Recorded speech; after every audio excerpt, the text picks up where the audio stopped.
Hey, everybody. Welcome back to another episode of Mir Musk, the Mersh interview. And I just want to say for the record, right fucking now, you are the man, you are the fucking myth, you are the fucking legend. And it is an honor and it is a privilege as a podcaster to have you on here today. Just thank you so much for coming on, sir. It is just, thank you. For real. It's great to have you. Is he fucking with me? Or No, for real. No, like no, that's it. I'm gonna go back and watch if you've ever had Ray DeVito on and said the same thing. Yeah, well, I like Ray at first, and then he started to piss me off because he's retarded. But besides the point, we've had Ray on at least once, and it didn't go too great. You know, no. He was oblivious the whole time. So, because if I ever find out you called him a legend, I'm gonna throw a drink. He's a legend of the mids, right? Let's just say that of the Cleveland mids, he's a legend in his own right. But he's a Cleveland guy. Yeah, he's a Cleveland, Ohio boy. Mersh, so wait a minute. So Ray DeVito's the second most well-known guy in the Diabla verse from Cleveland. Yes, debatable. Him and Zumak are, they're both I think Brennan called them the Cleveland Middles. And they've known each other for like 20 years. But Chad's way more well-known. He's got way more press, and he has a way longer rap sheet. Yeah, I would argue that too. He's because he had been out in LA and he has pissed off way more famous people than Ray. Ray's just kind of just there, Yeah, I've been out to LA too. I had to fly to Mexico City. Stop there, refuel. Yeah, didn't Chad also like open up for Bert Kreischer a lot too and went on tour with him or some shit? Yeah, they were buddies, and then he spazzed on him when he was all drunk or something, and now they don't get along. So imagine getting fired by Bert Kreischer because you spazzed out when you were drunk. Jesus Christ. No, but Mersh, man, I just want to say, like, thank you so much for coming on as always. I kind of want to just get into you as what your past history was and how you became a podcaster, because I heard you were a comedian beforehand, right? You were doing you're dabbling in stand up. I just kind of want to let's just start from the beginning, kind of move our way forward with that. I should just sandbag him a bit. How'd you get into podcasting? I failed at comedy. Like most of us go all right, how do I pivot? Because I still want to make money, but I don't want to have to go back to working in strip clubs. So what do I do? And I was like, you know what? I hate leftists and trannies and shit. Why don't we do a show about that? There you go. I think I heard about you first from Stanhope. I used to listen to Stanhope's podcast, and he started talking about you. And then that's hilarious. Isn't that weird? Yeah, I don't know if you had been doing a show or something, but somehow you would come up, and then started showing up everywhere. He was probably talking about because he knew me when I was really a fucking mess too. But yeah, I got to open for him at From Across the Street when he recorded that album, and that was pretty lit. Yeah. And then I guess we had him on Revenge of the Sis, but it was a complete accident, and we only had him on because we were bugging Shane Gillis to come on. Yeah. And then the COVID shit happened, and Shane Gillis got trapped at Stanhope's fucking weird Davidian compound that he has in Bisbee. Yeah. So he was just getting fucking hammered with Stanhope every day, and he's like, oh yeah, I gotta do this interview with these two guys. So he's like, is it okay if Stanhope comes on too? And we're like, yeah, I think of course. All right. I think it'll be okay. I mean, kind of fucks up my plans, I guess. But yeah, so we ended up getting a bonus Stanhope, and they were just hammered. I think they were on acid too. Oh, good men. Yeah. Stanhope's a fucking nut, man. So let's get into your early childhood. That's how far you want to go back. Wow. I feel like I touched a Starfield artifact. Going way back, huh? Beginning of the universe. I just kind of want to understand you as a person first, because that's how you are. That's how everyone's developed, is in their early childhood. The trauma that we've all experienced in life. That's what molds us into the human being we are today. And I have it all, dude. I got diddled as a kid. Really? It was a lot of drinking growing up, a lot of fighting, a lot of good fighting too. None of this pussy ass I'll kill you. Yeah, whenever they have you'll see a YouTuber and they're talking about domestic violence, and they get that really corny B-roll of a guy going oh with his fist up, and it looks all fake. Yeah, I'm talking chair swinging shit. I'm talking ECW shit. You would have sworn my dad was Balls Mahoney. No shit. Was your dad a very violent person? No, you know what? He got calm and he got calm later on. But when he was doing, the thing is, my dad, when he was drunk, he didn't really he wasn't crazy. When he drank and did coke, he did a little different story.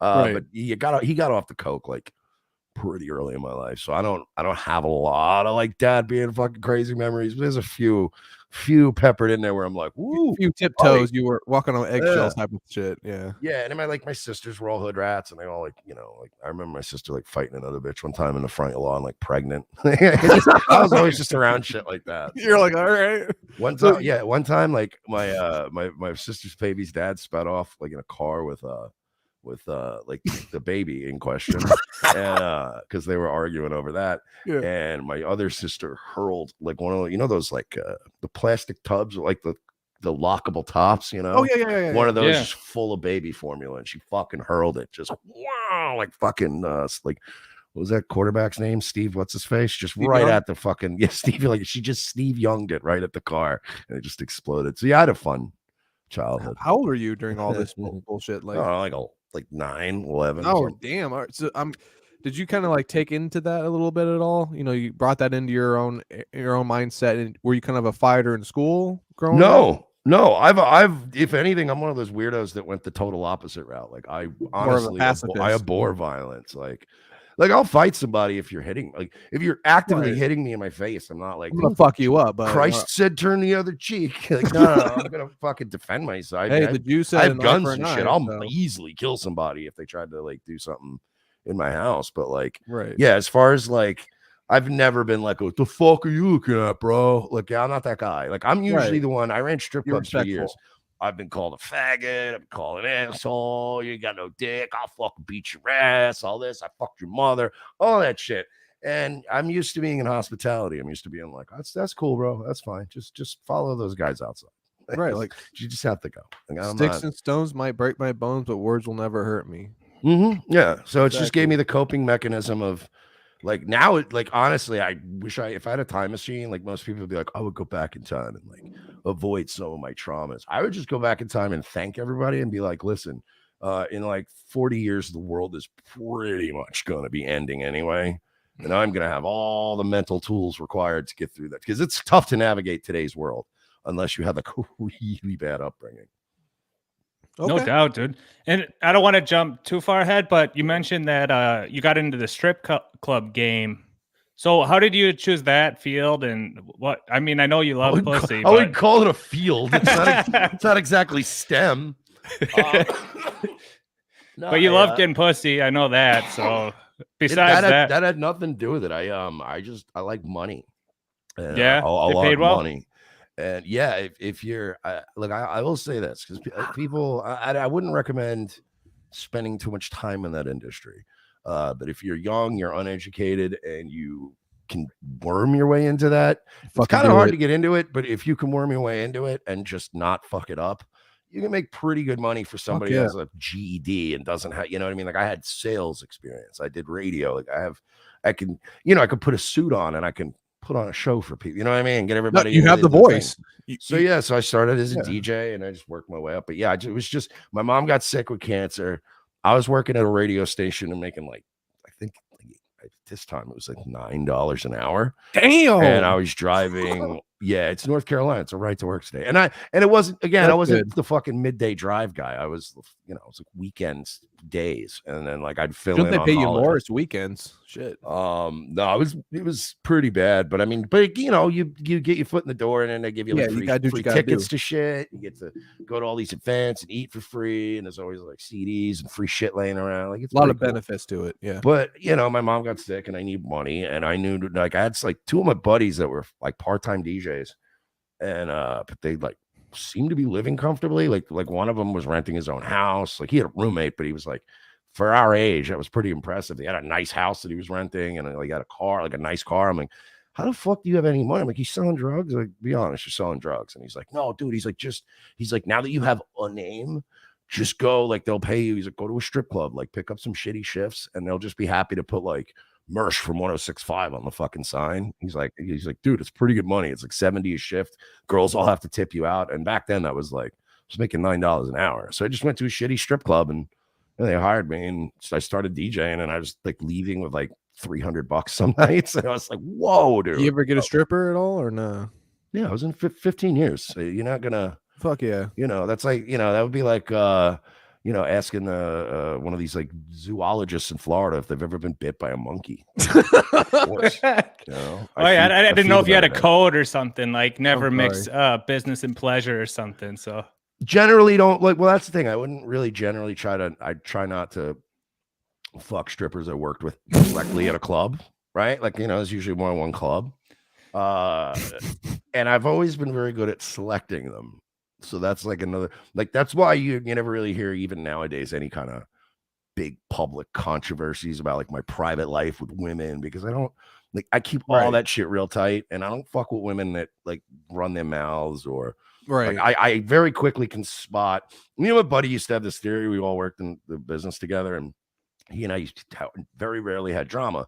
And our theory was always, look, there might be a 9 that wants to take you home one night, but you've already seen her on her worst day. You've seen her, how she talks about people. She's always spreading rumors. You don't want to fuck with a chick like that. But there might be like a 7 who's like a single mom who's got like a kid that they got to make a sandwich for and get a juice box ready in the morning. Like, they don't have time for this bullshit. You know what I mean? Like, they're here to make money. You don't want the baby daddy bullshit though, most of them don't need that. Oh, yeah, I feel like that's a bad stigma with like single moms. Baby daddy shit. That they all want. So many bitches. I've known so many chicks who've had kids. Not from me, but that have had kids and whatnot. And the baby daddy's fucking nuts to some extent. Well, that's from the chick though. So take that with a grain of salt. Again, I would mess with chicks that like would shut their fucking mouths. So like, because they don't want to fuck up their job. You don't want to fuck up. You know what I mean? They don't want the drama either. You got to find people that don't want drama. So usually, if I was going to mess with a bartender or a stripper, I always found one where I'm like, yeah, she's pretty drama free. Like, you never hear any crazy shit coming out of her fucking corner of the universe. You fuck that one. But let's dive back. Oh, you had something, Chow?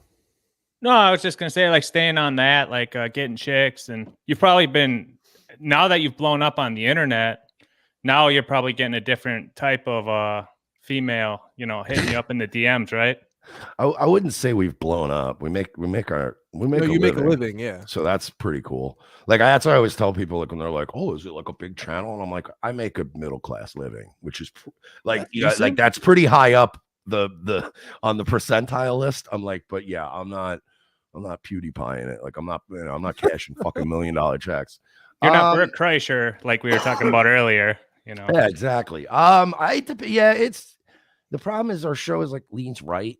So some of the chicks are sometimes a little too trad. What does that mean? Like, they're very like, wow, you're such a patriot. You love America, and you're a good guy. And it's like, no, I'm not. No, I'm not. Are we watching the same show? Less freaks than more like maybe they respect you more for your opinions, but maybe not necessarily as freaky as like the strip club chicks. Yeah, it's not even like the strip club chicks aren't even that freaky. They're just kind of fun to hang out with, and then you do drugs with them, and then you have sex, and then they have a short attention span, so then they eventually go away, which is great. You don't have any drama. You don't have any. They have some other shit they got to get back to. They're always keeping in shape too for work, so. Mm-hmm. Yeah, dude. Bad bodies, yeah. That's and it's different because you're fucking a stripper, in real life, as opposed to this where. Everything we're doing, this is all like this virtual, unhealthy, parasocial, fucking disgusting, fucking horrible nightmare that we're all trapped in. So it's different because it's not like you just work with somebody every day. You get a good feel for who somebody is. When you just watch a show, I'm astounded at how many people have been watching my show for 2-3 years. And they have the worst take on who I am. I'm like, wow, you got me all wrong. Are we even watching the same program? Like, are you watching the show I'm doing? I think that inspires you to keep going, though, doesn't it? A little bit, rebuttal.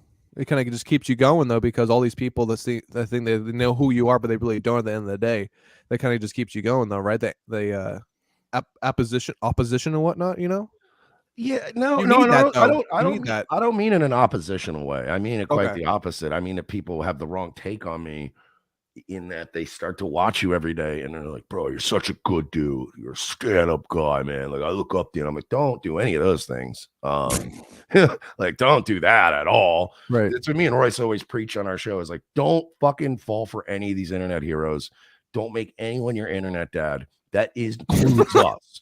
And if you try to make us your internet dad, like we've chased out so many people who got a little, they get a little too familiar. You know, some people can put up with that. I can't put up with that when they start being like, yeah, bro, like we're bros, dude. We're pals. Oh God, yeah, And yeah. you're like, If they get a little too groupie with you and they think you're actual friends.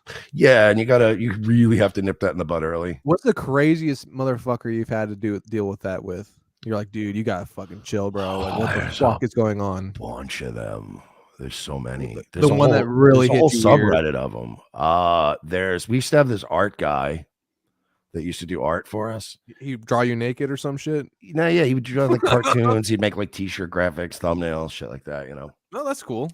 And he lived in Poland, and so we were always cool with him. And one day he just fucking melted down on me on Facebook, like had a fucking full-on meltdown to where like all our mutual friends were going, Are you okay? Like you didn't do anything. Why are you so angry at him? And he was just melting down on me. I tried to reach out in private. I'm like, you all right, dude? And he's like, fuck right. yeah. And it was just this weird thing.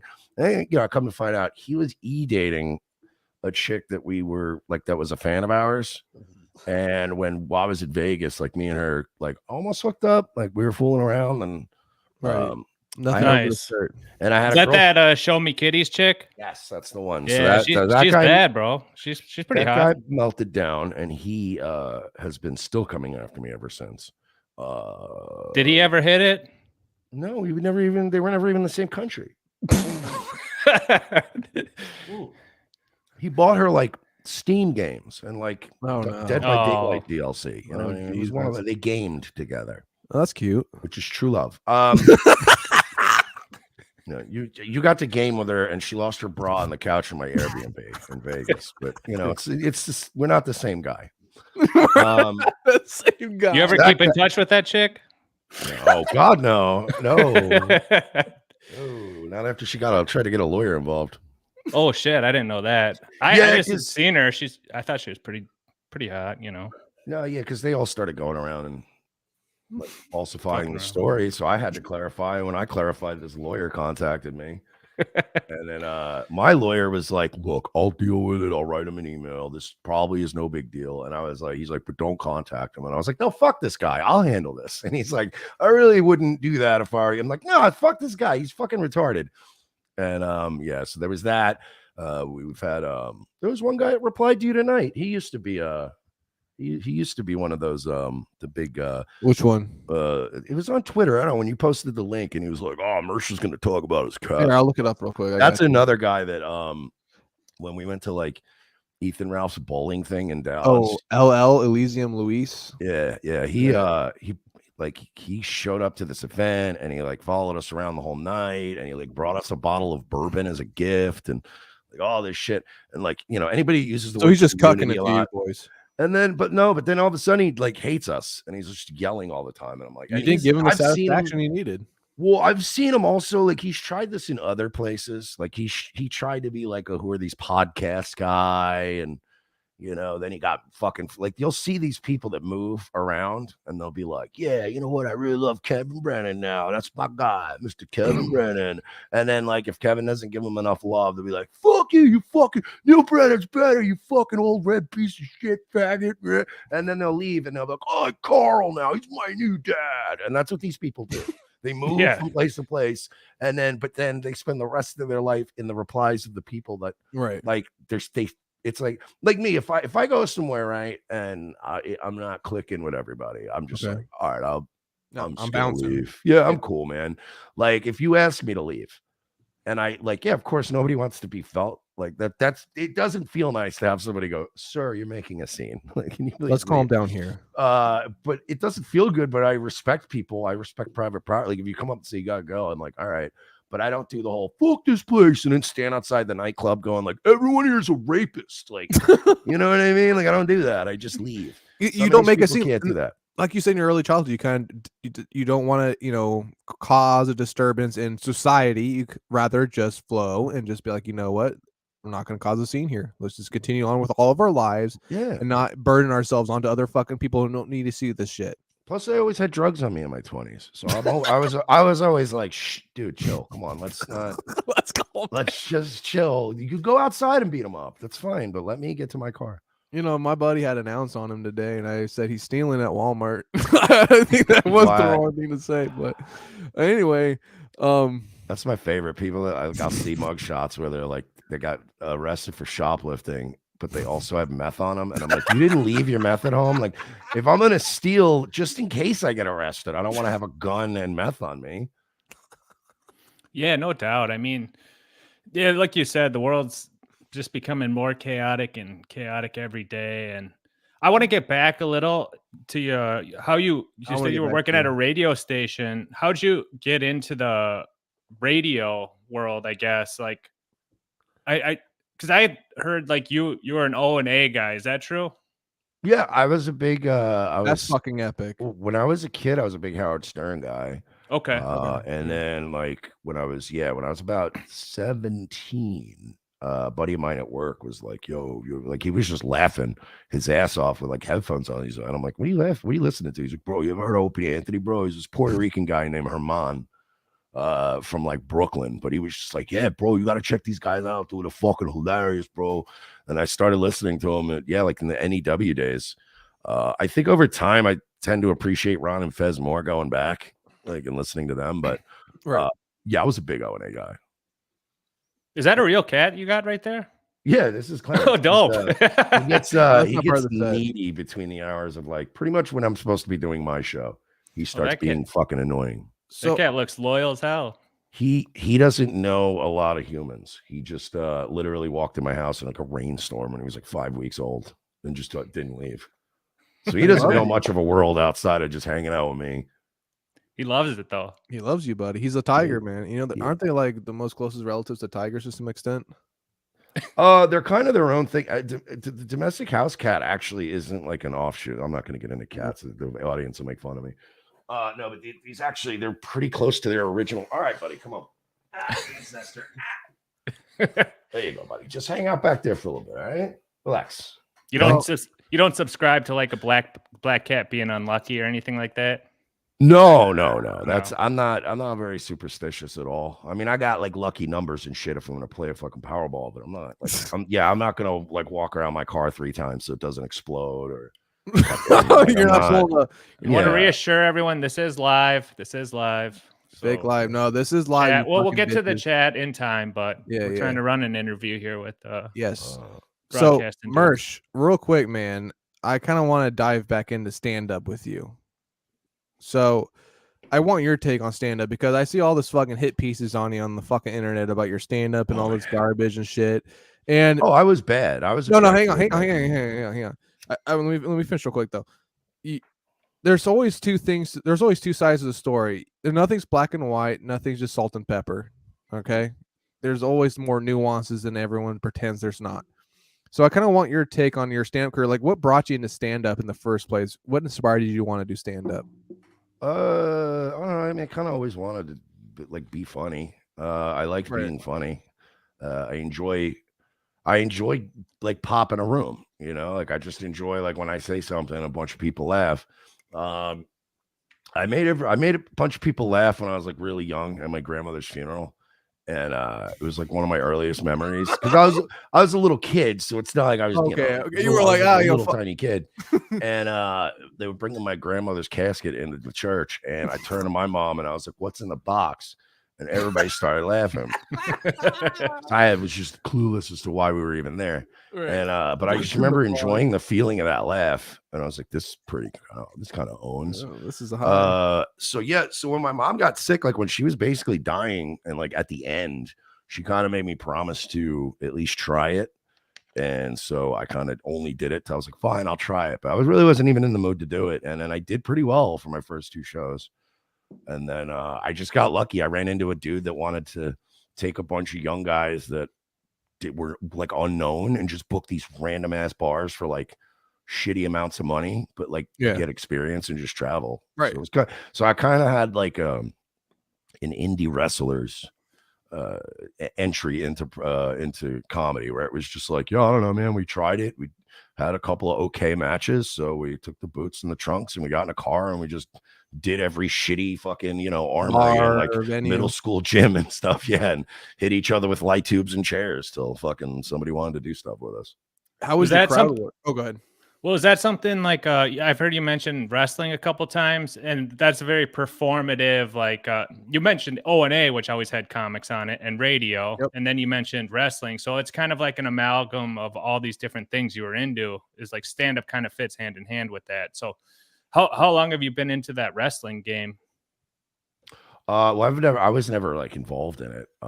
Just a fan, just like mainly? a fan. Yeah. And growing up, I don't know. Yeah, like I was a big Randy Savage dude when I was a kid. So okay, I don't know. Like my family would put it on, and like I don't know. It was like in the '80s, like the '80s, like early '90s. It was the biggest thing on the fucking planet. So there wasn't a lot of shit back then either. You have Yacht Rock, Bucks don't know wrestling. There was like 7 channels that worked. Right. Fucking wrestling was on. It's like, all right, we're watching wrestling. So yeah, I grew up like really big into that. I was never like a fucking collecting toy belts, like one of those kind like of Ray DeVito. Like I'm not a mark. But like I watch wrestling. I enjoy wrestling. I enjoy it casually. Like I don't really watch WWE as much. Nowadays with YouTube, it's like I just watch clips of it. Like I'm not sitting through a 3-hour Monday Night Raw. But I'm like, I'm sure there's a good promo in there and they'll put it on YouTube for me. So I'll just watch that. Awesome. Yeah, I mean, I got into it too, like kind of maybe a little after. It was like I remember The Rock, Stone Cold, all those guys just blowing up. And then Hogan went over to WCW and there's like NWO and all that type of stuff. And then I had just fallen off on it, but well, it fell apart when they turned Stone Cold into a bad guy. Why did everyone agrees that was the pivotal moment that it was just over? Why'd they do that shit? Because they just thought it'd be cool. Just for story purposes, for the fucking script they were writing. It'd be cool. So they said, let's take the guy who sells more merchandise in a month than the second guy in the company sells all year. Right. And you sell more money when you're a good guy. They're like, let's turn our number one merch seller and our number one, like the guy that people tune in for and love, and make him a bad guy. And then after that, people were like, oh, this is kind of lame. And I mean, it still did really well for a few years, but it was like, it kind of never teetered really off a little bit. And then it was like, there was a whole era of like these new guys and like all these just weird generic white guys anymore. Yeah, I watch like AEW. I watch AEW. I'll watch a little WWE. Like if it's a pay-per-view, I might, like, because I have Peacock. So like sometimes if I'm home on the weekend, whatever, I'll be like, yeah, fuck it. Right. I'll just pop on like WrestleMania was the last one I watched. And I think we went to WrestleMania, was it 2 years ago? But me, Royce, Alex Stein, and Danny Saint, who's a wrestler, friend of ours. But that, even when we went to WrestleMania, neither of us were like, oh my God, WrestleMania. Like it was more of just Royce was like, yo, it's day 2. So they're just trying to fill seats to like break, because they always want to have like a big crowd number. So the second day you can get tickets dirt cheap. So Royce is like, you want to go to day 2 of WrestleMania for like $40 a head? And I'm like, fuck yeah, let's go. And so we got to go, and I think we might go this year. Okay. So, I mean, yeah, we like it, but it's not a like, markish way. And when you weren't you in like a movie or something about a wrestler? The series. Well, it was like a documentary. I was in it for like 4 seconds. Yeah, but you were kind of like broke that whole case open a little bit, right? There's like some scandal. Yeah, I didn't break it open. The thing was, like, people had the info. It's just that like people were just waiting for somebody to confront him. Like that was really the only problem. So like the guy would only do interviews with people like wrestling marks, like people that cocksuckers, like yeah, people who collect plastic belts in their 30s and shit, right? So got like, the dog in the package. yeah, so this guy had this woman was missing. He was like the main guy that everybody was like, I think this guy might have something to do with it. And nobody would like every time you go on a podcast, everybody would be like, hey, so when you did a moonsault in Ring of Honor, like what was that like? And you're like, oh, fuck, man, just ask him. So yeah, the girls, so I had been trolling him because he had a YouTube channel, and I was just making fun of him on my show, and I guess it started getting back to him. And I got under his fucking skin enough. Yeah. And he was like, I want to come on your fucking show. You keep calling me a murderer and shit. I was like, I would love you to come on my show. So I had his sister on Facebook just secretly feeding me like what to ask him. And it was like really fucking him up.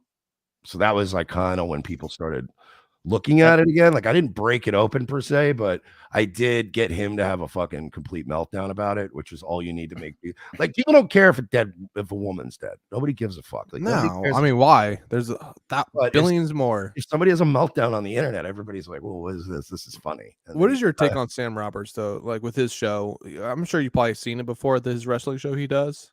I've seen some clips, but I mean, it doesn't impress you at all.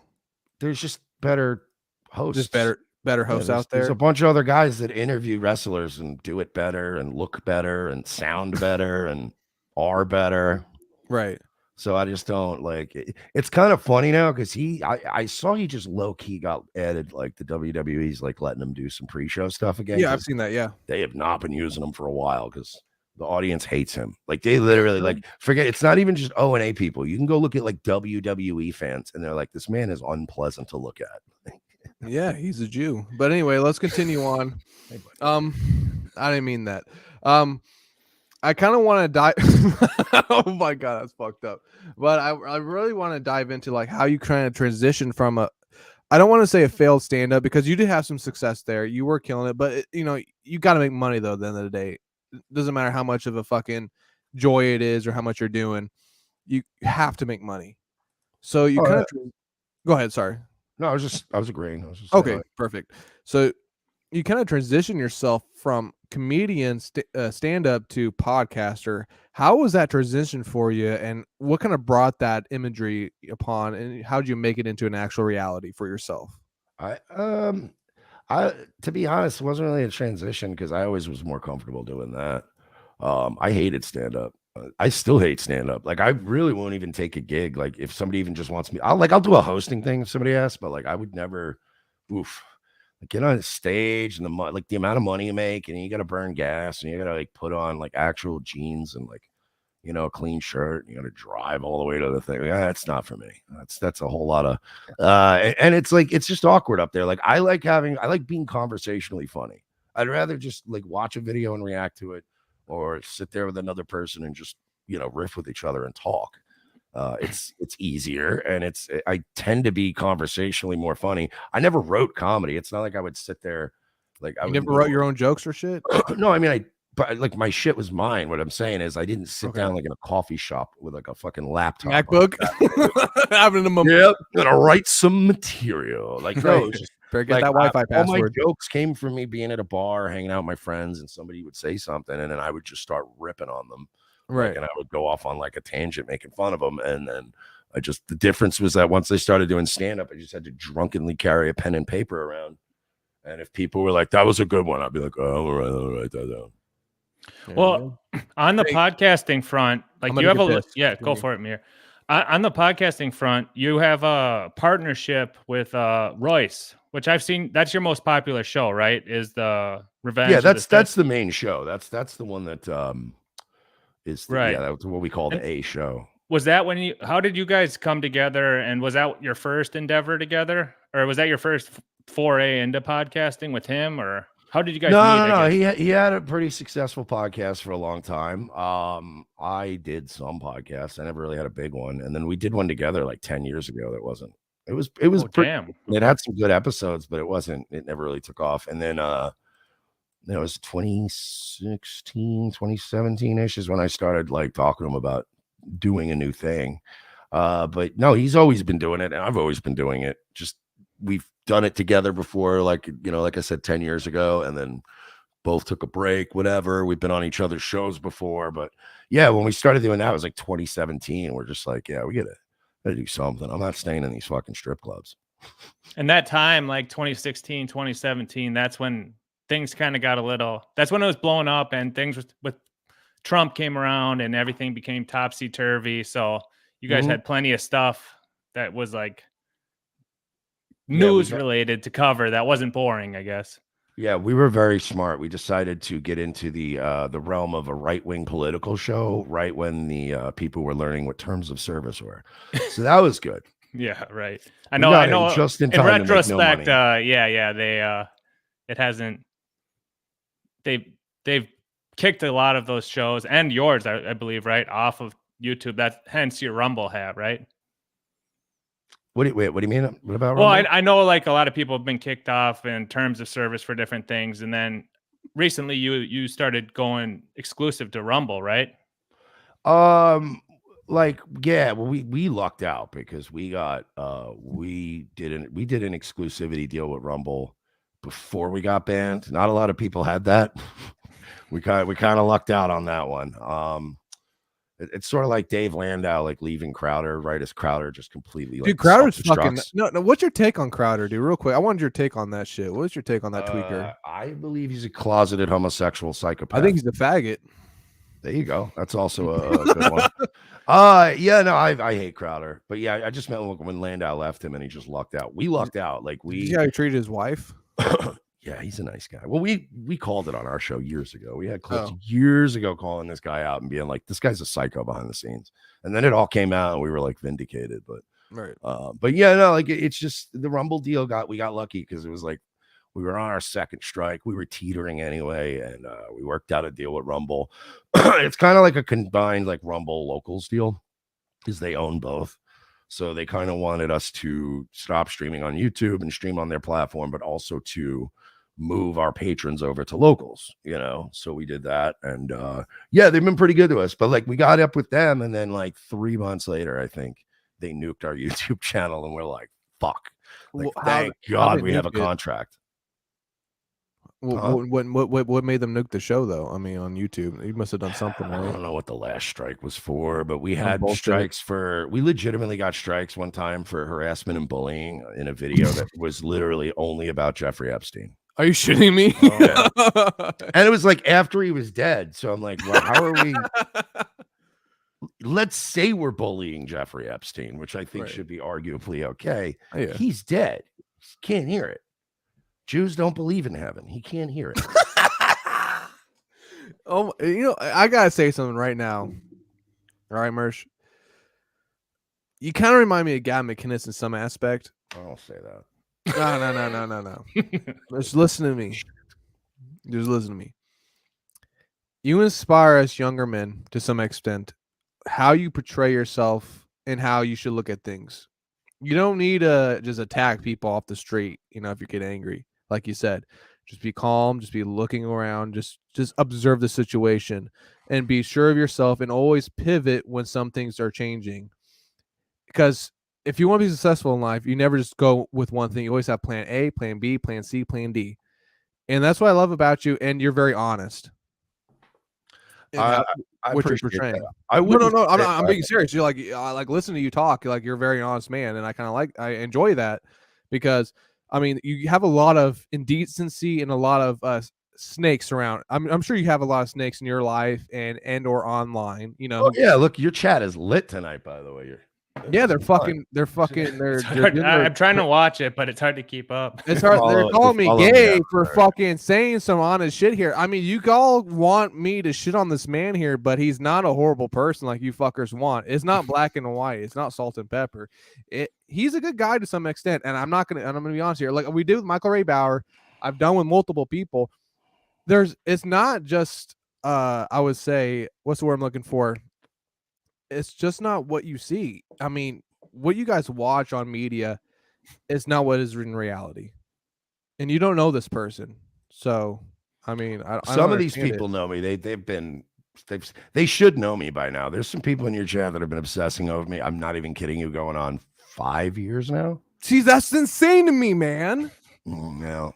And the fun fact, like a handful of them really all started off as like fans. Like they loved us. Some of those people loved me at one point. They're like insane. some of those people fucking loved me at one point, and they felt the rejection of their internet dad's love. And then they just go all travel. I don't really go out. I don't do anything. Like what are they gonna do? I'm at my house. I have guns here. I just do my shows. I occasionally go play poker or something. Right. And I like I'll go out like to eat and stuff, but I'm not like, where are you gonna get me? I'm not like sitting at the VIP booth every weekend at the same club waiting to get shot like a hitman mission. And these people have no balls. You know what I mean? The best they could do is send Uber Eats or do some cowardly shit, So it's like look, it's this or go back to working in strip clubs. And I'm not doing that. I just couldn't. You've persisted for so long doing it. It is somewhat admirable that like 10 years you've been taken down by different platforms and you keep going, man. So I just commend that, hugely. Yeah, I don't want to go back. Look, I spent many years very broke, very by the way, being broke doesn't suck. The being broke part doesn't suck. It's when you're so broke that you're literally unsure like of anything, like if you're even gonna ever recover, like when you're at that level, like because I got a DUI like 10 years ago. It's over 10 now, so haha, Florida, I can get another one and it's a misdemeanor. It's another first one. No, I'm kidding. But I got a DUI like 10 years ago, and I'd gotten blacklisted from basically every strip club in Tampa and couldn't get a job. Got my car repoed. I was living at my ex-girlfriend's house. It was fucking horrible. It was horrible. And at that point, it was like, there's no way I'm ever getting out of this. So honestly, like it's hard to rattle me basically because I'm pretty steady now. Things are on an even keel. Like I'm not making crazy money. I'm not balling, but it's like my bills are paid. You're successful. Like I paid my December rent a week ago. I got food in the fridge, take care of my cats. Smoking cigarettes, and that's a freaking, and these are American spirits. Damn straight. That's some good organic shit right there. That's the fun, like Ricky from Trailer Park Boys. That shit burns. Those are the good ones. Those are the $9 ones. There you go. You're not. He's not eating oil off a fucking frying pan with bread. All right.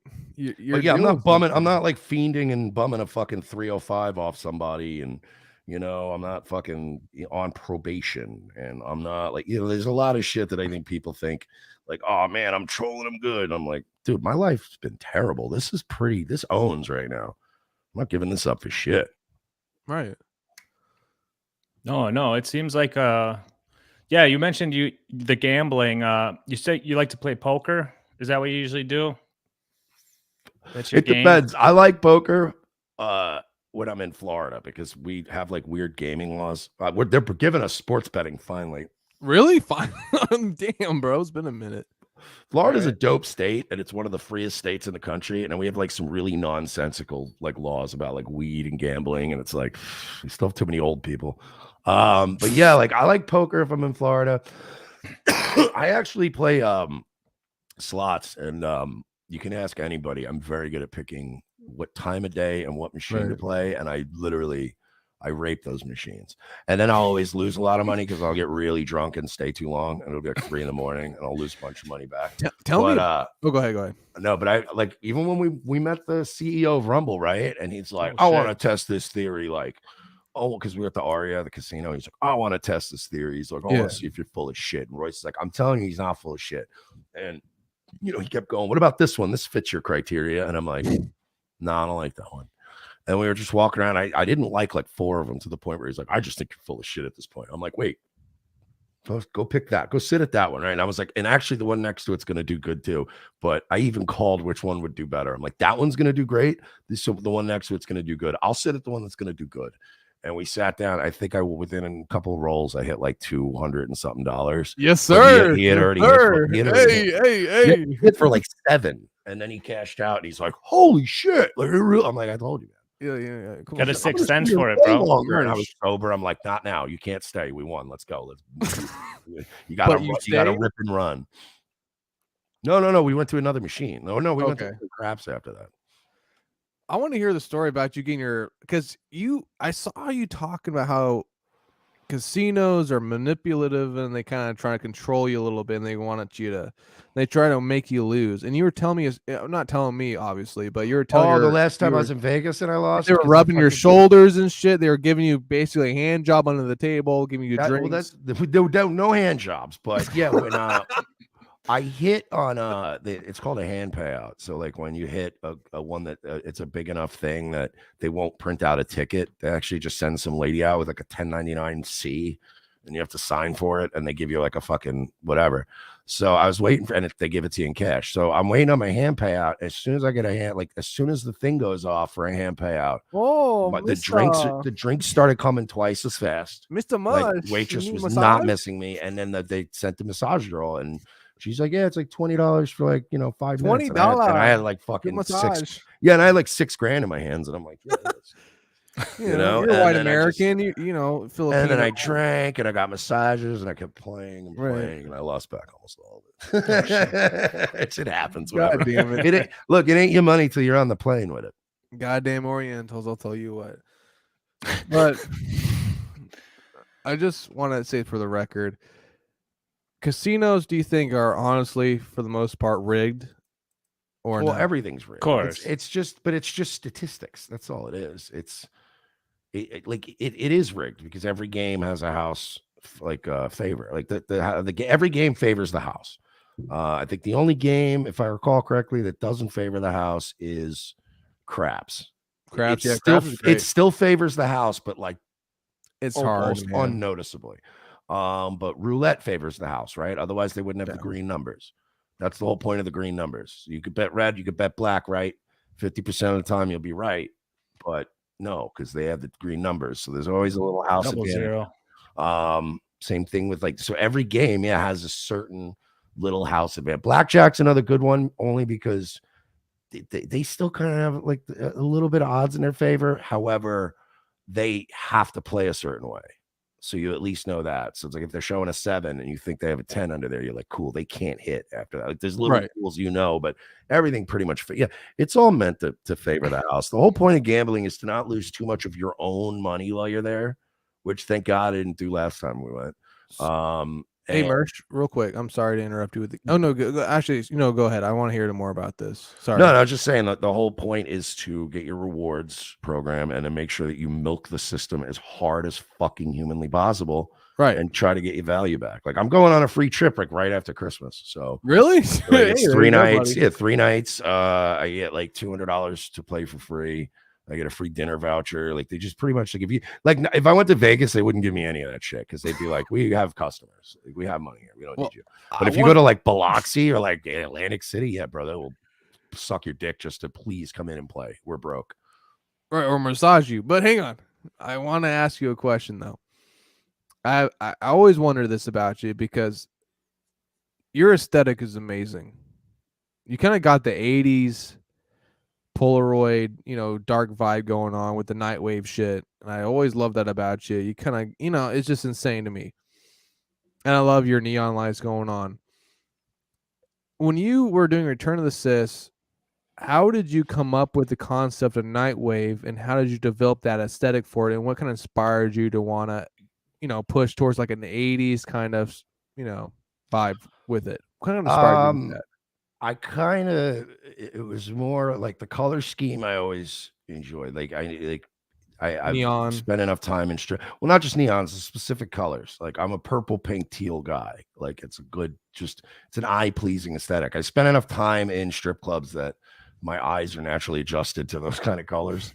So when I started doing Nightwave, I did it on a laptop and it looked like shit. And the concept of Nightwave started because there wasn't going to be a Revenge of the Sis for fucking 2 weeks because Royce was on a cruise and daddy needed booze money.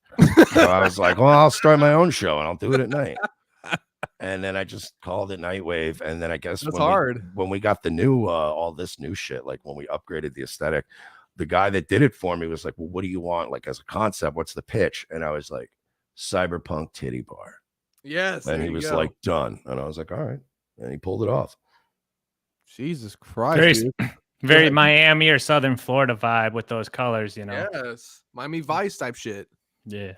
And then I just added the Arn Anderson glasses because because I don't like my eyes anyway. And then also, is that part of your character, the glasses? Because I know I watched it for your older streams. You never had the glasses on, the sunglasses. That like part of your newer concept? no, because I didn't have money. So I had those, like, I just got plastic, frames to just get glasses. Right. So I could see, because I remember I had the DUI and shit. I had to get my license back. I had to get a car for years. I was working on all that shit. So I needed glasses because my license already says I need glasses. And I was like, they're going to make me do an eye test to get my license. I didn't know how easy it is to get your license back after a DUI, because like Florida upgraded the system and forgot me about, there was some requirements that I guess they just forgot about. And then I thought I had to retake the driving test and do the eye test, but I went in there and I was like, hey, I'm trying to get my license back. I had a DUI and I had all these things. And I brought all the paperwork that you guys, like the driving school thing and all that. And they're like, yo, we don't care about that. We need $100. I was like, oh, okay. I just gave him $100 and they gave me my license back. But I had already gotten the glass. So I just had the glasses so I could see. These I was going to get clear ones of these. And so I went to the store to get new glasses and get a new prescription. And I had two sets of the same frames. And I went in the first time and I was like, how much, whatever.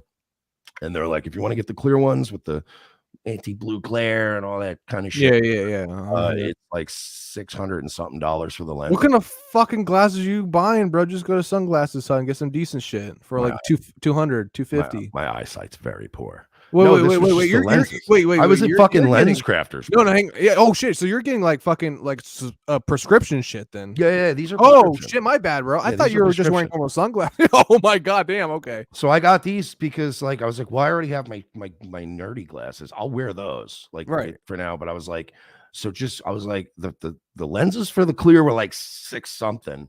Okay. And the sunglass lenses prescription were like $3 something. So I was like, you know what, man, just do the sunglasses for now, because I'll just wear my other ones at night, like if I'm driving. Right. And then I got those glasses and they were like, and here's the, printout. If you want to get the next ones, let me know. And I just kept looking at that $600 something.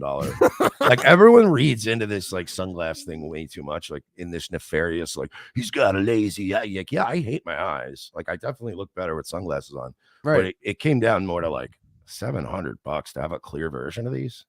No, why don't you just get a cheaper pair of glasses though, bro? That are clear. You're going to fucking, what do you call it? I went to Lens Crafters. Like, well, yeah, I go to Lens Crafters for my contacts. I've seen glasses. They're gotten glasses. They're cheap as fuck. Like get like $150 fucking glasses for cheap as shit when you're doing your day shit. Yeah, but I do 2 live shows a day, right? I do 4 hours, sometimes 5 hours a day of live streaming. I have these fucking literal like the 445K bright white lights, bro, like, everywhere in here. So this is fine. all right. I respect it. I mean, I still have the old glasses. Like if I drive at night, I put those on. Oh, then you're fine. Then okay. I only wear these like inside, like when there's lights, because I really am not a fan of lights. Okay, I got you. Okay, well, I got a question. Yeah, of course. I see a lot of the people in the chat are from I've heard you deem this thing called boomer blood sport, from like the MLC. I don't think there's a lot of those people here, are there? Well, I mean, just a few. Like I see like Nobody Likes Onion in the chat. Oh, Melton. Yeah. Oh yeah. Like, yes, the Diabla verse is like that's what I call it. Boomer blood sports. Like the old internet blood sports. These guys like really went for the fucking throat. And I don't know, when they started doing all this kayfabe shit is when I kind of checked out. Like when you're doing fake fights and stuff on the show because it drums up drama. It's like, But no, I don't know. Melton's been swiping at me for a while. Like he's been like nipping at my heels, and I don't know. It's very one-sided. Like it's kind of funny sometimes when you just put people like them on the pay no mind list, because then it's like months of them trying really hard to get a thing going. He looks at you know what I mean? And I just know Saul Melton. He looks at videos how to wipe his own ass. So what are you worried about? I did see a clip like that. Like every once in a while, somebody will it'll come across my purview. Like somebody will send me like, oh yeah, there's a Melton clip. It's pretty funny. And I'm like, I'm not covering him on my show. I have more people watching me on Rumble on my shitty night show than he pulls on his main show. If I have to look up on YouTube how to wipe my ass, there's something wrong with my life. That's all I gotta say. Well, he might have. It might not be a weight thing. It might be a. He might have some polyps or something. You're pretty considerate then. Hey, you know what? Yeah. All right. Hey, buddy. See, I'm trying to pull my best merch right here. I'm trying to get deep with that voice. Well, on that note of Diabla, I heard someone saying you're the first guy who started covering Stuttering John. Kind of, right? Like it was me and Royce and Carl. It really is like you'd have to be really autistic to go back and dig to see like who was the first mention, but like we definitely were early on John, because I just remember like coming across it and being like, yo, Royce, did you know Stuttering John's on YouTube now? And he's like, what? He's like, Howard Stern Stuttering John? I'm like, yeah, bro, and it's so sad. So then we started goofing on him, and that's how we came to Met Carl. So like, I'm pretty sure it was around the same time, but the whole Diabla verse is born from pretty much me and Royce and Carl covering him. So then it became its own brand. The problem is like me and Royce don't have the attention span to like milk like it the same punchline a million times or the same like it's like Julie or Kevin, all them fuckers do. After a while, it's like, all right, man, we gotta move on. Like, there's got to be another weird person out there. Plus, John, it's like the same thing. It's like a broken record. It's the same. Like, you're a loser. You know, I got Richard. My daughter's a transgender. What do you want from me? Yeah, I love that. Like calling Carl a faggot while troll shielding with his trans son daughter. Like in the same breath. It's like he doesn't even remember what he said 5 seconds ago. Hey, that's my daughter. You don't make fun of that, okay? She's trans. Besides, Carl, you seem like a little, I don't know, faggoty yourself. Pick one. Yeah, we had another guy on that I think you know, and you came up in the conversation, so I just want to come clean about it. You know Aaron Imholt, right? Good man. Yeah, steel toe. Yeah. When he was on, I told him that like you were trying to make a move on his chick. That's funny. Did he? How did he react? He kind of laughed. That's actually hilarious. Yeah, I don't know if you are, but I just figured like, yeah. What do you think of that chick? She's pretty dope, right? I like April and I like Aaron. I don't know, man. I'm not my poon hound days are behind me. I'm not like, you're not going to see me sliding into a whole lot of DMs or particularly people that are. I have this weird thing too when I meet people as a couple. Like I know of them as a couple. They're filed away in a certain part of my brain. Right. Yeah. Sort of like Royce and his wife are, where it's like I met you as a couple 10 years ago. Because you're not a scumbag. Yeah, I don't really. There is enough, there's enough out there, dude. You know what I mean? Like I can go to a bar and do something, pull something that's not somebody's wife. Like, what type of? But I like those guys. I actually really advocate strongly against the husband-wife broadcast team format. But they actually are like, she is his best co-host. No, well, I seen this though. Oh, go ahead. Sorry. No, I'm just saying. So I give him props for that because that's like, I'm like, ooh, that's always a dicey game, man. That is a dicey game. Like I've seen like, okay, so hear me out. I know you probably don't like this person, but I just want to give him props on one thing. Like I do understand, like you want to get your wife involved and shit like that. And April's great, but you open her up to attacks and you have to deal with that bullshit, And then you saw the issue with their like marital, like having sex. I forgot what it was. They were kind of shitting on him for not like, I forgot what it was. It was a huge thing back in the day. That was funny, but I think that also got overblown. He was obviously like, a lot of that was him playing it up. Right. Well, you have to. And then she as a female is getting a little bit too, I don't know. It happens. I mean, that's the game you play. That's why, listen, man, when I'm dating somebody, I don't even want him within a mile of my fucking house when I'm doing my show. I don't want him to even know I do a show. Even I know you don't respect the man, but like Red Bar, he did do a good thing with his wife. I like, me and Mike have had our differences, but I don't. So you respect him? Okay, cool. Yeah, I've always been pretty cool with Mike. Like he's a slimy, disingenuous Jew, but like he's not like, it's kind of like the that old the old story of the lady and the snake, and it's like she tries to heal the snake and it bites her, and it's like, all right, I was a snake, lady. who was the man in the Old Testament that was about to kill his son on the altar? And then God Abraham. told him, the Jewish guy, yeah. Yeah, he's like that about to kill his son, and then God says, don't do it. I just want to see if you did it. And he's like, okay, never mind. He reminds you of that guy. Psych. Yeah, he reminds you of that. He's a good man at the end of the day. He wouldn't have done it, but he keeps his wife behind the scenes, and she's not being destroyed or being used by the populace that are watching them. So I kind of do enjoy that he's actually respectable for her appearance and just keeping her behind the scenes. So you have to respect that a little bit about him. Yeah, it's also because Mike's so hateable and Jules is pretty likable. So I just think that like most of the lightning is going to hit him. Can we get into that with you real quick? I don't want to like if you don't want to get into it, we don't have to. I'm not I'll talk about shit. I'm not going to do like I'm not going to do like bashing people type shit, but I'll fucking tell people. No, yeah. Like my thing is like when I was younger, when I first heard about you, it was on YouTube, and I just saw like Red Bar talking about Mersh, and whatnot. And I was like, oh shit! And then I wanted to watch more of you, and then I saw you got kicked off of YouTube at the time when your first shit. I forgot who it was, and then and I just never really looked back up into you, because you know how it goes.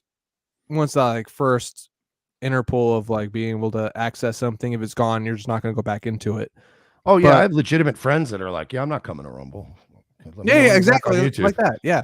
So I'm just a listener. I heard about you. I was like, Return this. That sounds kind of funny, like cisgender or whatever. And then I wanted to look into you, and then you were gone. I think you got kicked off by the time. So I was like, oh shit, okay, never mind. Then fuck it, I don't care anymore.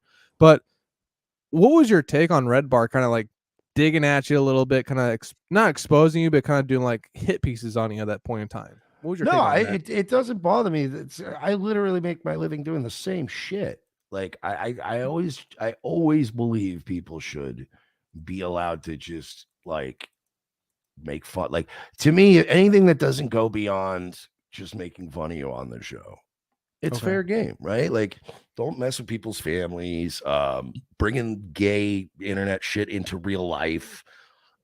That kind of shit's stupid. But no, I never really had an issue with like 90% of the shit that Mike said about me. Most of it was funny. And honestly, the only time I had an issue was when he just started kind of going off on me one time. And I was at the time hanging out. I was on a vacation with my at the time girlfriend and like one of her friends and like one of my friends. Right. And we were just out of town on vacation. And I'm like getting messages or people like, yo, Mike David's ripping on you. And I'm like, yeah, people tell me this every fucking week. And he's usually just doing a funny bit. Right. So like I pulled it up and it was something about like he was roping me and Royce in with like I think it was like Nick Fuentes or somebody like that. And, Nick Fuentes, all right. And he was doing the whole like, women are not getting with these dudes, Jules. And he was doing that whole, and he's like, what women are gonna get with these fucking losers, Jules? The explosion on. Right. But it wasn't like a goofy thing. He was like ripping into me, and I'm like, I just happen to have it on speaker in front of all these people because I'm like, I'm sure it's just some harmless fun. Right. And then I just like, I don't know, like it didn't, I didn't fucking lose my mind about it, but it just kind of annoyed me. And I'm like, oh, all right. I'm like, if it's going to come from a weird place like that, then let's run it. Huh? You're like, well, let's run it. Let's see what's going on. Yeah. So I was just like, no. So I just, because I used to be in his little Facebook group or whatever. And then I just left the group. And then the bit was like, oh, Mike said he'll forgive you if you rejoin the group. And I'm like, oh, this is also gay. You know what I mean? So I just kind of stopped paying attention. My thing is like, as an adult, like approaching with that type of like language and whatnot, like how you're seeing other people tweak on you and whatnot, like, dude, don't we all have lives at the end of the day? Like, why are we acting like this? Mm-hmm. What propels you to want to act like this? Like, aren't we adults? I don't understand that shit, man. It's weird because I do music and whatnot, so I'm not from this realm of comedy and podcasting to some extent, so I really don't understand the weird tweaker shit that's going on around you guys. I don't understand why these people are drawn to y'all, all of you. Nobody Likes Onions, Chad, Kevin Brennan, you, Red Bar, Pod Awful, any of these people. these weirdo people want to just like involve themselves so much into your lives that they have to like know your address and know where you live. Like I've had groupies and shit. Don't get me wrong, when we did shows in LA and whatnot, but they didn't ask me where the fuck I lived and then follow me there and then try to get me involved in some weird bullshit scandal and whatnot. Yeah, I think somewhere along the line, just the dopamine rush of getting a chat like read because people thought it was funny, like isn't enough. And then people just had to start taking it to a.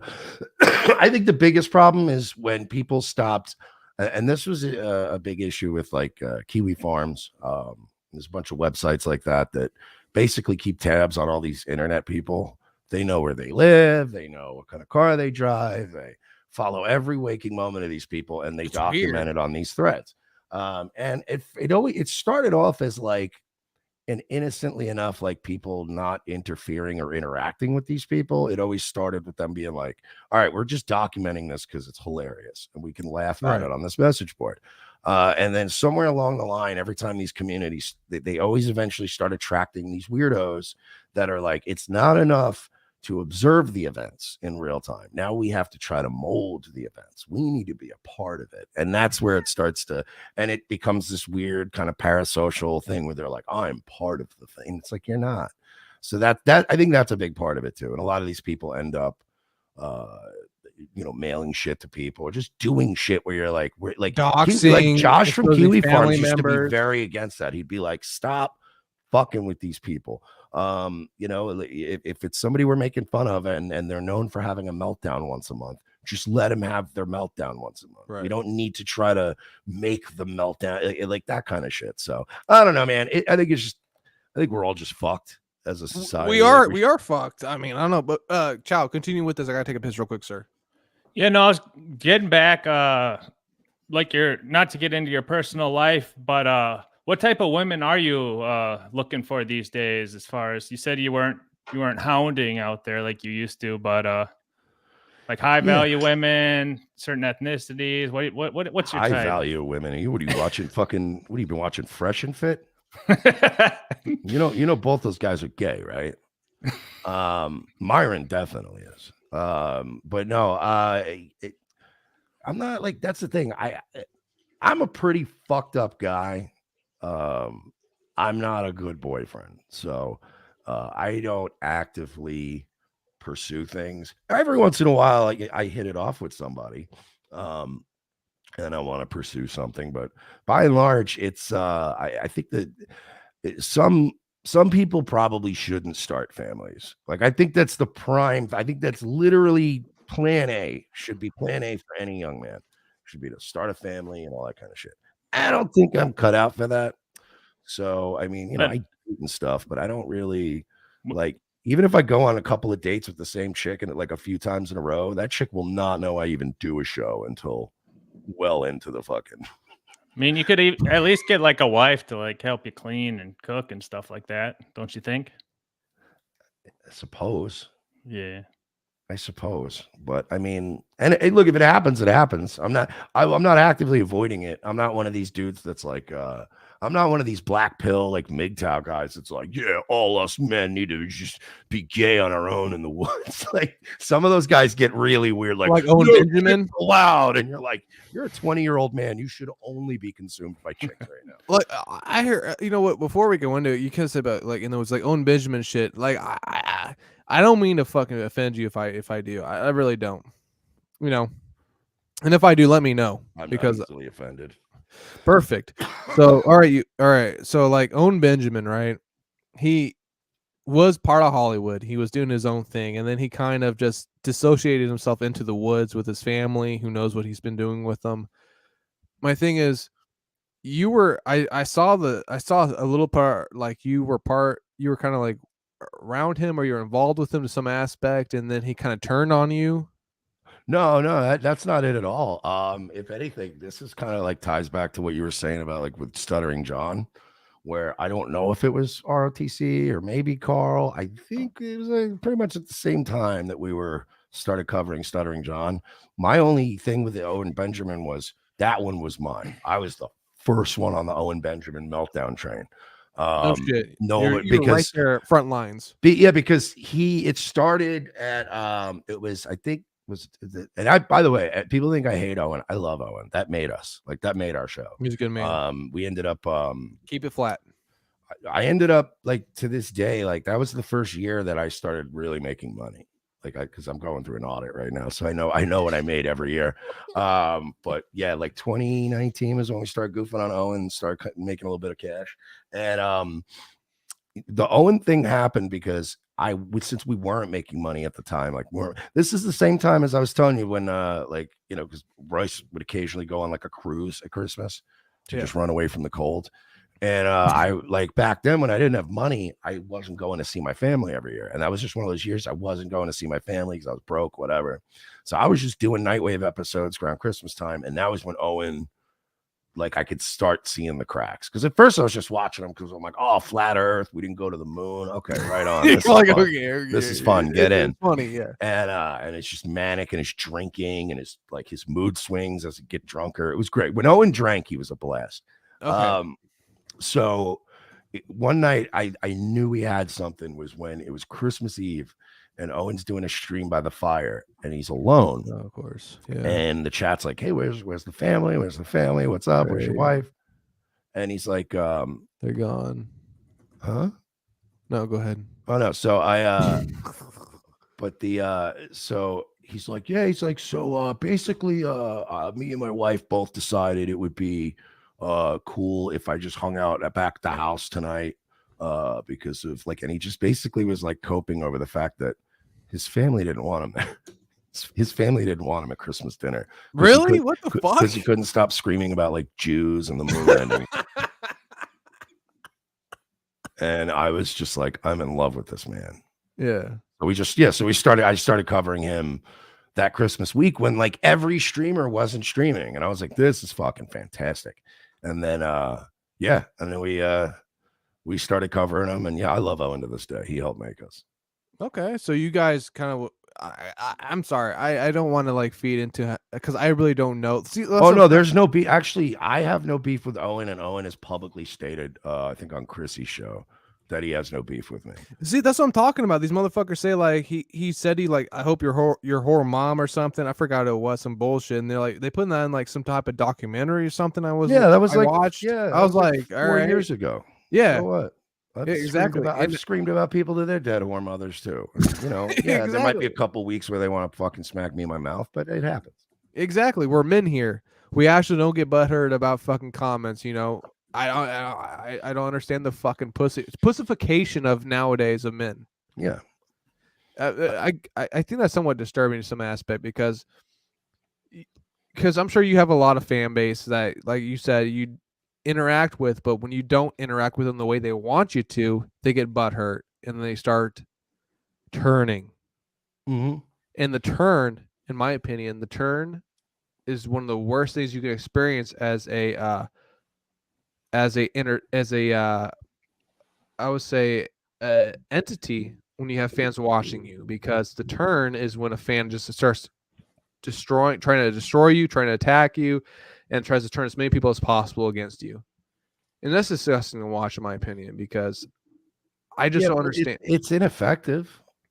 It is. It doesn't do anything. I mean, if it's I have had a few people that, like, I was meeting for the first time who, like, also stream or whatever, and they've, like, brought up, like, wow, you got a lot of shit on you out there. I'm like, yeah. Like, but it doesn't translate into anything tangible, like, I know, or profitable for their side. So it's like, whatever, man. I know it doesn't, but, like, man, I'm trying to tell you is, like, I wanted to get to know you when I first saw you, but then you got canceled, and then I saw the porcelain fucking interview.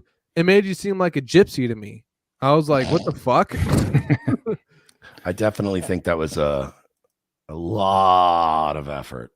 Yeah, it was insane amount of shit. But all I'm saying is, like, these people will try to control the narrative and try to just cancel you out. And you're seeing it in time because, like, I'm a nobody trying to, like, get into you.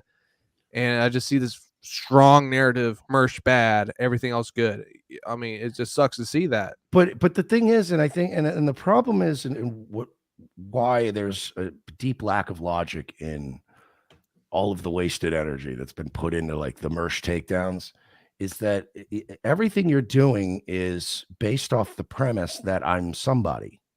When in fact, I go through life every day very much acknowledging that I am fucking nobody. Right. So it's like I don't like my whole thing has always been like I don't care about my life this much. So like I'm nobody, and if you're this obsessed with a nobody, it's not. It's just it's a very flawed thing to spend that much effort because most of the people are just going to go who the fuck are you talking about? You know, if you met me on a bus and I just started ranting about some new dude named Jerry nonstop, like you'd be like, all right, man, shut up. I don't know who the fuck Jerry is, dude. Shut up. Stop screaming about Jerry. I don't care, dude. And that was a big, I think a big, that's what, that was a big part of it. You know, it's just, I don't know why I get under people's skin the way I do. I know I'm not a very likable guy. No, you are. But what are you talking about? Oh, you are very unlikable. I can be wholly unlikable. No, you are. You are likable. My thing is this: you're unlikable to cucks and to fucking pussies. That's why I would add schizos to the list. No, I'm being honest here. You're a man's man, correct? No, what do you do? Come on, I'm kind of a pussy, dude. Like I'm not like fucking chopping firewood, and I don't have abs and shit. If that's what you're talking about. I'm not fucking William Regal here. I'm not asking you to be fucking. I'm not asking you to be Paul John Bunyan. Wayne. I mean, you're more like a fucking Johnny Appleseed kind of guy, but you're still an American folklore, activist. But you have to understand this time of day. There's a lot of tweakers and shit going on around you. You can't abide all of them, and they kind of infiltrate themselves. And the weird thing to me is, like you kind of talked about, and you and I just did, they're getting the narrative to be able to push themselves above just your show. Because I'm sure are you strictly on Rumble now? Not on YouTube, correct? Yeah, well, right. Yeah, just Rumble on both shows, which is. But honestly, I've noticed that when you pull the Band-Aid off, it takes a while to grow, but you do make it up over there over time. And now it's like, now I've just pulled the Band-Aid off. I don't need YouTube. Right. But those motherfuckers who watch this shit is on YouTube. Mm-hmm. And you have no presence there anymore, correct? Yeah, no. So it affects the everyday fan who doesn't understand who you truly are as a person, and they just paint this narrative of you, which is disgusting because that's fake. That's fake news. That's fucking fake shit. And that seems like I don't know. It seems I don't know how to describe it. I hear what you're saying, but I will only counter that with and again, but who cares?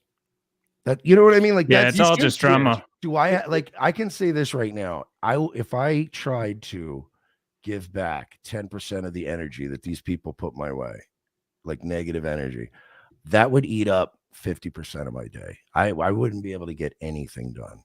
Right. You know, so I'm like, that's fine. Like I can't tell you for years how many fans will come to me in the DMs and go, yo, man, they just said that you did this and you're that. And I'm like, okay, well, who gives a fuck? Just mute them. Like, why are you more upset than I am about it?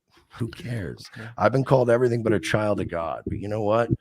Going back to my original point, I'm not fucking, you know what I'm saying? I'm not broke anymore. I'm not wanting for food. I'm not wanting for fucking, you know what I mean? I got gas in my car. You're a fucking man. I have the basic things I need. And it's right. Like, what do I care what these people are saying? They're fucking losers. Yeah, don't worry about that stuff. I mean, he doesn't care. So I want to transition a little. Like over the last year, I noticed you sometimes you kind of go heavy into culture, politics, but over the last year, you made a change into caring for animals, right? Yeah, I mean, I've always liked animals, but yeah. What was it like getting your first creature, and when did that take place? I found Louis. It's just over 2 years ago. It was starting to get it was like fall. It was starting to get cool out, whatever. And I was drunk, and I had to walk up to the Circle K because I needed cigarettes. And it was like 3 a.m, and this like fluffy ass cat was just walking around outside, and he's doing the whole, rubbing on my ankles and shit. Right. I know, like I was never a cat guy. I never liked cats. I thought I was allergic when I was a kid because my aunt had a cat, and every time I go to her house, like I would have a fucking like an attack, where they had to give me Benadryl, and we always assumed it was the cat, but like I've never been allergic since. So I don't know, she maybe asbestos in her house or whatever, a cesium leak. But so I was like, whatever. So this cat was all cute and shit, and I'm like, what up, buddy? So, and I'm hammered, so get my smokes, and I'm like, I'll sit down on the curb and chill with this cat all drunk and shit for a minute. And I get to tell him, like, oh, he's begging for food. So the manager comes out and he just like throws some dry food on the ground. He's like, oh yeah, it's our little mascot. And I'm like, what's his deal? And he's like, he got so he told me this story of like this family that was living in a trailer park like right across the street. The trailer was literally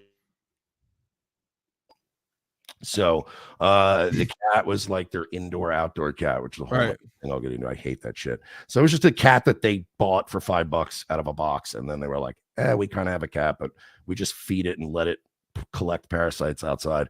And then so they got evicted, and they just like packed up all their shit and just moved and just left them. And so he was like living out there for a couple months. And this dude's like, yeah, we chip in, we feed him. He's like, none of us can take him because we either have leases or whatever. And I'm like, yeah, it sucks. So I just felt like shit. So I just was like, give me like 2 days. I'll come back.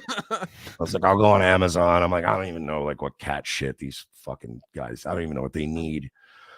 Yeah, so I looked all this shit up, and then I picked him up, and then Clarence just walked in like a year later in the middle of a fucking rainstorm. He just like wandered in like 5 weeks old, like still kind of a kitten. And he was outside, and I always leave food out for ferals and strays. Of course, yeah. You're helping out the community. But there was some old food out, and there was like ants there, and I'm like, gross. I see this little tiny cat eating that. I'm like, let me go give him fresh food and water. Right. But when I went to open the door, he just walked in my house and then ate some of Louis's food, and Louis was just bewildered by the whole thing. And then he just soaking wet, just fell asleep and just went to sleep in my house. And I'm like, all right, I'm going to bed. So like, I'll lay out in the morning if you want to leave in the morning, but you're here for the night. And then, he got out a few days later. He went missing for 3 weeks. I assumed he was either dead or never coming back.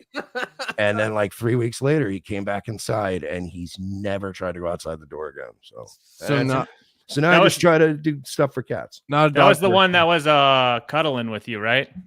That big one? Yeah, the little black boy's the one that. So he's probably, you had him from the young age, and then bonded pretty close with you. That's awesome, man. Yeah, Louis has a little more of a fucking independent streak. No dogs? I like dogs. I have nothing against dogs, but like, give you an example, right? We just went to Vegas to do the slap fight thing, right? We were in Vegas for like 4 or 5 days, counting travel. We get home immediately. They're like, you want to do the GOP debates? We're like, cool. So we had to go to Miami. That's another 2-3 days staying in Miami. Then we had to come back up here. Then we're doing, I don't think I can say what it is yet. We have something coming up, let's just say in the next like 2 or 3 weeks, where we have to go out of state again.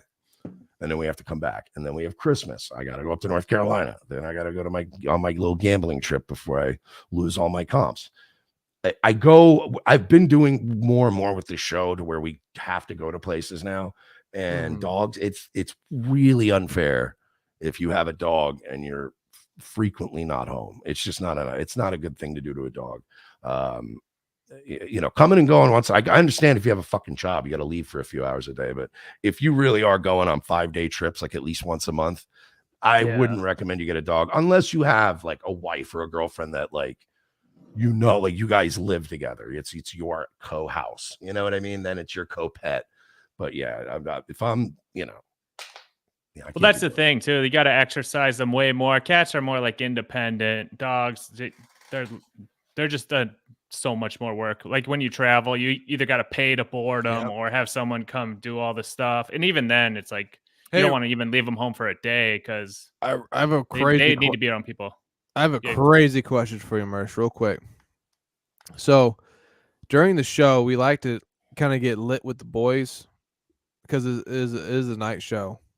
I saw you have your dabs with you, bud. Oh, are you running? Hit my dabs? Are you running Crystal? Are you running Crystal, or what are you doing? No, I just have a Luca. Okay, I was gonna ask, like, are you down to take a? I'm gonna take a pull with you if possible. I kind of want to just do this because I done it with Starting John. Nice. Dick. I kind of. Oh shit! Yeah, let's do it, man. Let's go. Come on. Justified style. Let's fucking go. Hey, all right, Holy Funt. Let's go. Fuck. Come on. So yeah, I've done the Stuttering John, Any Dick, a lot of famous motherfuckers, and I would love to add you to the list of taking a shot with the boys if possible, sir. Absolutely. To what we want, gentlemen.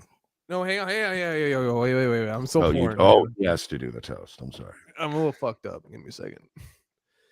I'm gonna do the toast real quick. I just want to say this right now. Mersh, you're an amazing man. You inspired a lot of people. You inspired me. You're a great man. And Dr. Chow, fuck the Vikings and go Eagles. Go Birds.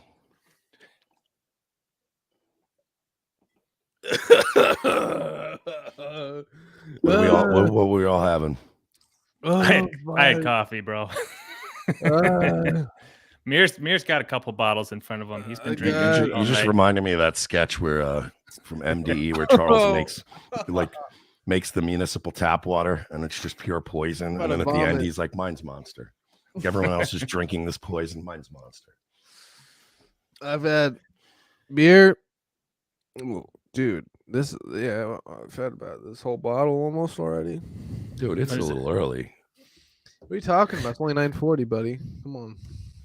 I'm kidding, man. Come on. It's for the fans. But I do kind of want to dive back into you a little bit here because I never really kind of understood the reasoning about when you got into podcasting. You know, we all hear this drama about bullshit and whatnot about you. You know, I don't want to do with that too much. I kind of want to dive more into when you started. When you joined Return Assist, did you start that or did you join it with? No, that's me and Royce's thing. We're 50-50. We started that. Okay, how did you guys come up with that idea, and like what really kind of how'd you guys develop that a little bit? You know what I'm saying, like that name. Well, we developed the idea. I think I came up with the name, which trust me is so some people are gonna be like, "Oh, Mersh trying to take credit." Trust me, I wouldn't want to take credit. That name is not dating well, but. we needed something, and I was like, all this fucking nerd culture shit that's starting to lean right wing, Gamergate and shit. I'm like, what if we call it like Revenge of the Sith? But we already were fleshing out the idea of like he was pissed about certain things that were going on politically. I was pissed off about certain look. I'm not gonna pretend that me and Royce are like, oh man, we're these political brilliant guys, right? But we've always been active voters and we're older guys, right? Yeah, you told me with your Miami shit. Yeah, and if anything, I'm not saying we got sucked in 2016 because we're so smart. We got sucked in because we were just like the rest of this low IQ loser country where everyone got polarized, and I became like very super pro Trump. Can I ask you real quick? I'm sorry to interrupt you, man. Yeah. I understand. What's your take on Trump now with Biden and all that shit? Oh, he sucks dicks now, but what do you mean he sucks dicks now? What does that mean? Come on, you mean Captain Warp Speed, the guy that literally gave us the lockdowns, gave us Fauci, didn't fire Fauci, the bump stock bans, his pardons. He pardoned Ron Blagojevich, Jared Kushner's stepdad, Kodak Black, who's had 5 active felonies since he's been pardoned. He makes good music. Instead of Julian Assange or Edward Snowden, he didn't release the JFK files like he said he was gonna. He didn't get the wall done, even though he had the House and the Senate. He ended up having. Then what do you want? What do you want from him? No, I miss him for the economy, but we can put any Republican there, and that'll happen fine.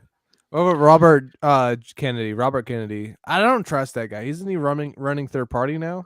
Yeah, he's just running to siphon. They're doing a fucking a Ross Perot deal, where they're gonna siphon. This is what they did with Bill Clinton. They ran Ross Perot as an alternative to the Republicans, and then gave him a lot of buzz because they think, oh man, lefties are going to vote for RFK. No, they're not. They're gonna.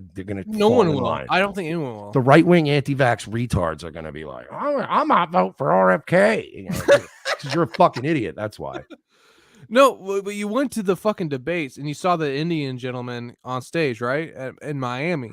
Yeah, we actually got to go see the fireworks. So we got to go see the best debate. How was that experience?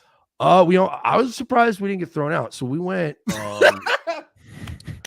We were at. Well, I ran it. It's funny. This whole day was fucked up. So we did our show at the local studio, which is in Miami, and I was wearing. Steven Crowder has a shirt that he sells that says "Fight Like Hell," and so we made a shirt for our merch store that said "Fight Like Hell" with the same logo, but it says "With your pregnant wife." So I wore that to the GOP debate with like a jacket, like a tux jacket. And so we go to the local studio, right? And I'm like, I'm going to have a cigarette. And whenever you go outside, local studio, the little glass door, the secure door, it locks. So me and Royce are locked outside, smoking a cigarette, and you got to buzz, poach the code, they'll buzz you back in. So we're outside smoking. All of a sudden, this old guy comes up to me, and I'm smoking, and he pulls on the door, and I'm like, "Are you trying to go into locals?" He's like, "Yeah, Rumble locals." I'm like, "Yeah, it's in there." I'm like, "You gotta, it's the whatever the suite is." I'm like, "I don't know why the door is locked. It wasn't locked earlier." And the guy's like, "Oh, that's fine." And he looks at me and he goes, "Oh, hey, that's an interesting shirt." And I'm like, "Oh, thanks." And he goes, "Yeah, that's like Steven Crowder sells that shirt, right?" And I was like, "Well, no, this," and I'm thinking this guy's not associated with Crowder. Like, well, no, we sell this shirt. It's like a parody of that shirt. Yeah. And he's like, "Oh, okay. Can I see it?" Like, I'm his dad. Oh, like, no, you got the old motherfucker hop on you with his talons. And I'm like, and then fucking Royce is doing everything he can, pushing every button to open that door. And then it opens, and Royce is like, "Hey, the door's open." And like he went in there, and I left my jacket with my cell phone in the studio. So I'm outside smoking, and as the door goes to close, I'm like, open. I'm like, "Go get my jacket." And Royce is like, "I'm on it." So he goes to get my jacket, and as I'm standing out there, fucking Crowder's lawyer, Bill Richmond, starts walking up to the door, and it already locked again. And I'm like, "Yeah, God damn it." So I'm like facing away from him, smoking, and I'm like, "It's I forget, it's like 607, the code is 607 or whatever." And I'm like just trying not to look at him. And then he goes, and then Royce grabs my jacket, we leave. He's like, "Is that fucking Bill Richmond?" I'm like, "Yeah, we got to get out of here. Let's just get out of here." So we get our tickets for the debates, and it's like general admission, whatever. They're like, "We'll find a seat for you, shitbirds. You're not important, whatever. You're seat fillers. You're AEW seat fillers." Right. So we're like, whatever. So we get there, and then they're like, "Oh, they moved you, blah blah blah." It's this really awesome chick at Abby at Rumble who took care of us, and she's like, "Yeah, we moved you guys, so you're all gonna be in a section over here." And I'm like, "All right, we got dope seats. Like, we're in shot. I'm like, you can see me over Lester Holt's shoulder, which is dope." So we go to the debates, they seat us, and we're with that fucking shady like billionaire Iranian Elon Musk. No, the valuetainment guy, Patrick Bet David. Yeah, he was there. The CEO of Rumble was there, sitting next to him with some other guy, and then Bill Richmond. And they're like 2 rows in front of us. And I'm like, "Oh God," right? So they sit us in like that section, but like in the kids section. So like the kids section. Yeah, like Chris from Rumble's Comedy Toys, and Patrick Bet David's launching some comedy shows. So he had a bunch of like his new comedy toys. Yeah, we were all just in a section, and that was the worst thing they could have done. Like, I'm surprised we didn't get thrown out, because we were watching Vivek and shit. We were clapping for him, but we were talking so much shit like the whole time and laughing, and we were cracking jokes, and like one of the dudes was mad coked up. You could tell. I wasn't, but I was on Adderall too, so we were insufferable. Yeah, you guys are fucking tripping. Yeah, I mean, you guys are cooking. Dude, at one point, right, we were all snickering and like making jokes, and it was really quiet. And Patrick Bet David, the owner of Valuetainment, just turns around and just looks at us like in disdain. And that guy is so terrifying.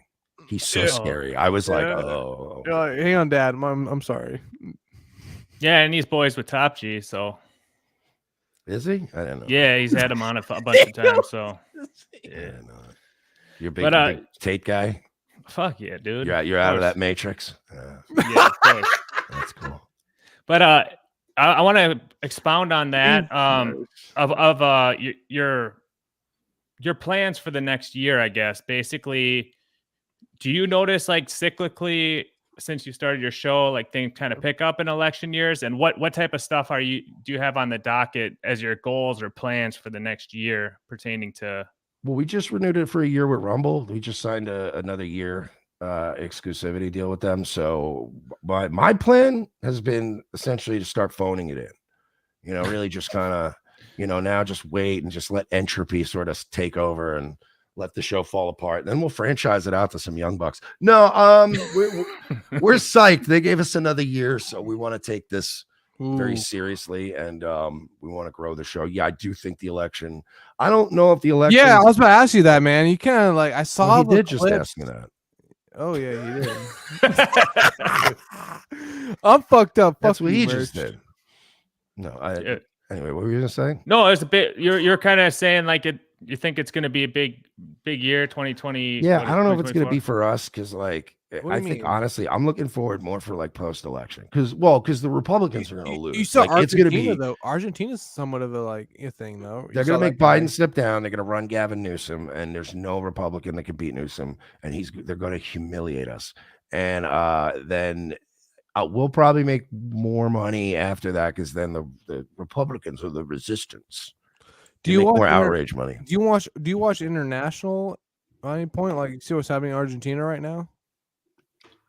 Yeah, that's a pretty cool situation, but we're also, I think we get misconstrued too much as political because we do talk about that shit, but as far as like being on a side anymore, like that's why we were so disruptive at the GOP debate, because I guess they just expected us to come in and be like, oh yeah, they value the same candidates we do, they'll be polite, and we're like, no, we hate Republicans and Democrats. Like, this is fucking hilarious, so we can come here and like, the only differences between Republicans and Democrats is the Democrats would never invite us to an event so we can laugh and make fun of them in the crowd. No, I mean, what's your take on like just?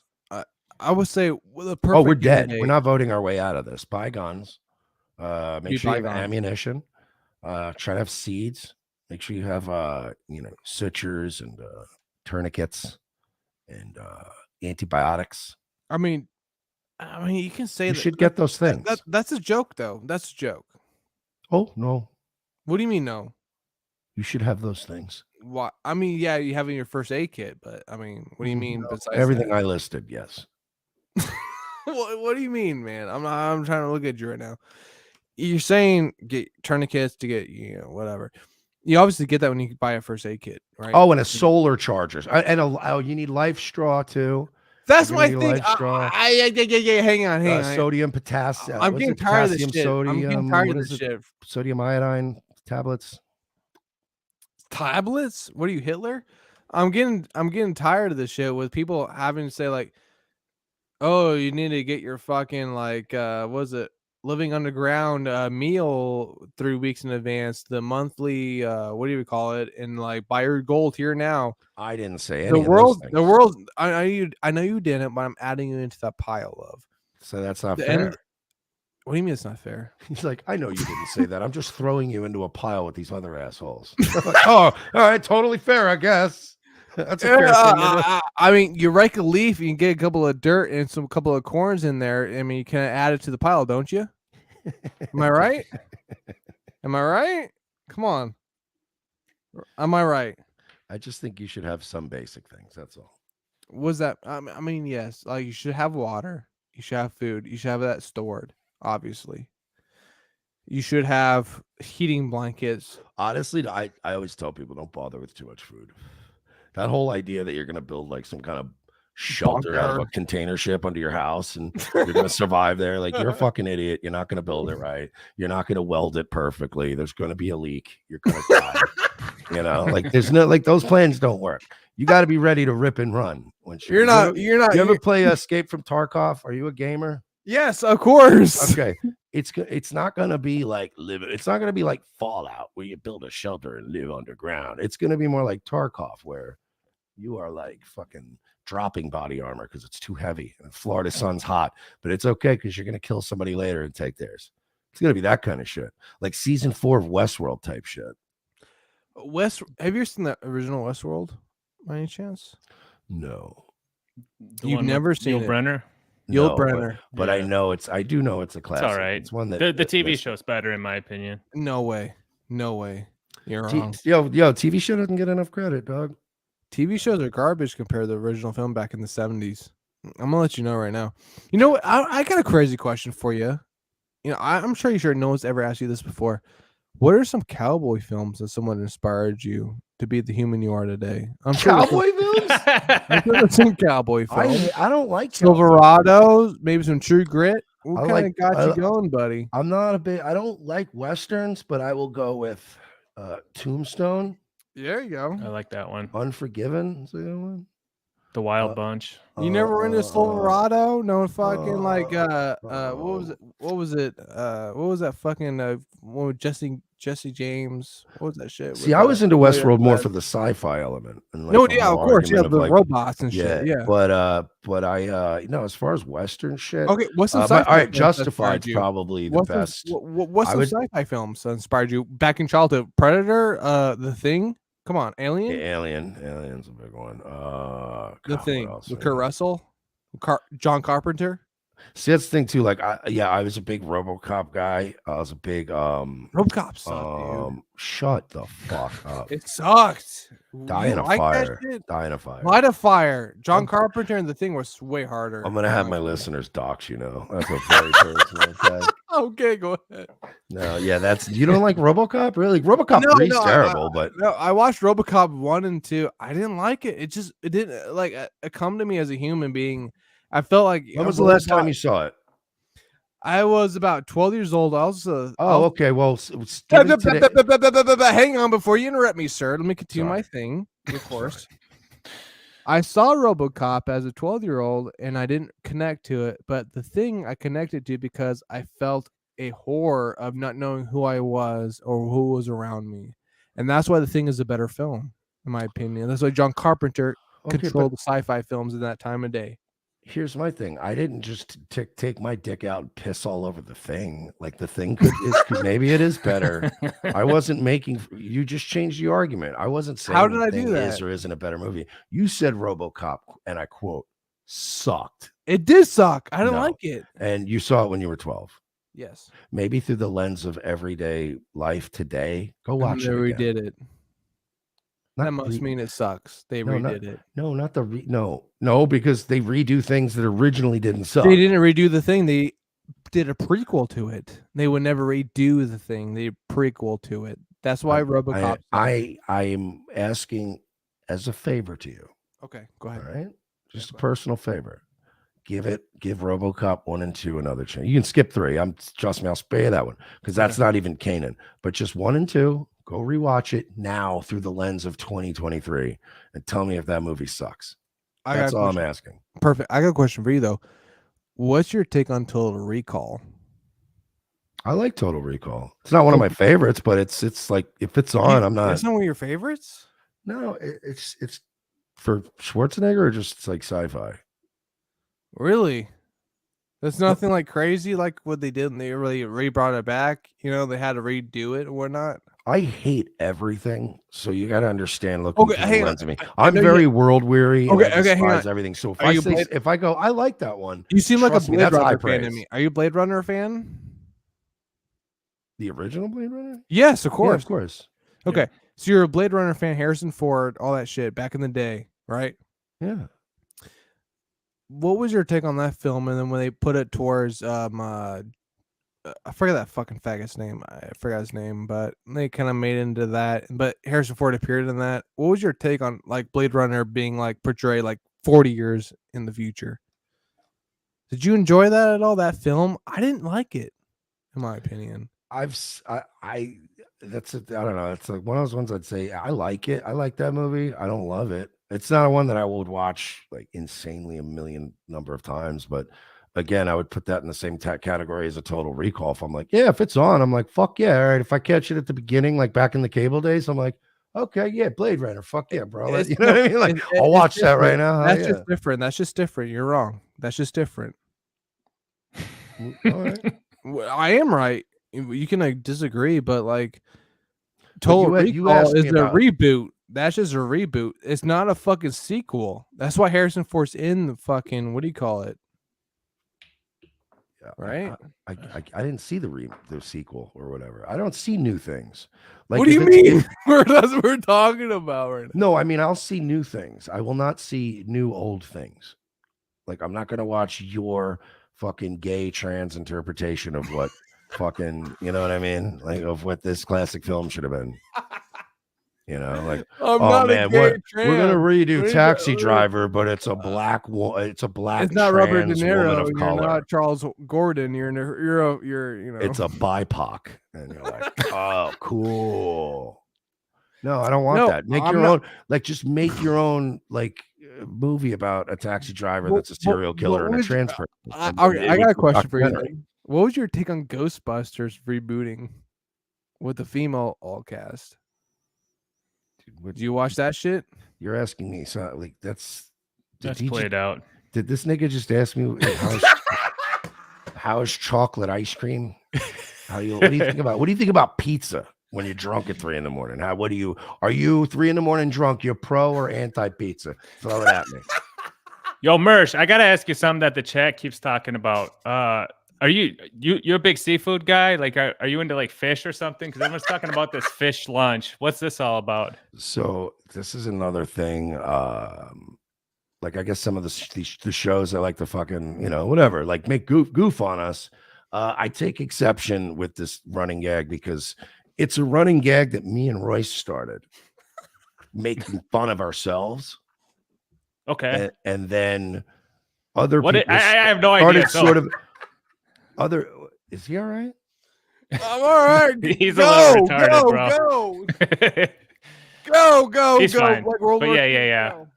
So it's a thing where if I make fun of myself, right? If I go like a small dick or whatever, and then you start going around telling everybody, oh shit, he's got a small dick. It's like, but I was kind of my thing. So the whole thing started when we felt disrespected at Rumble.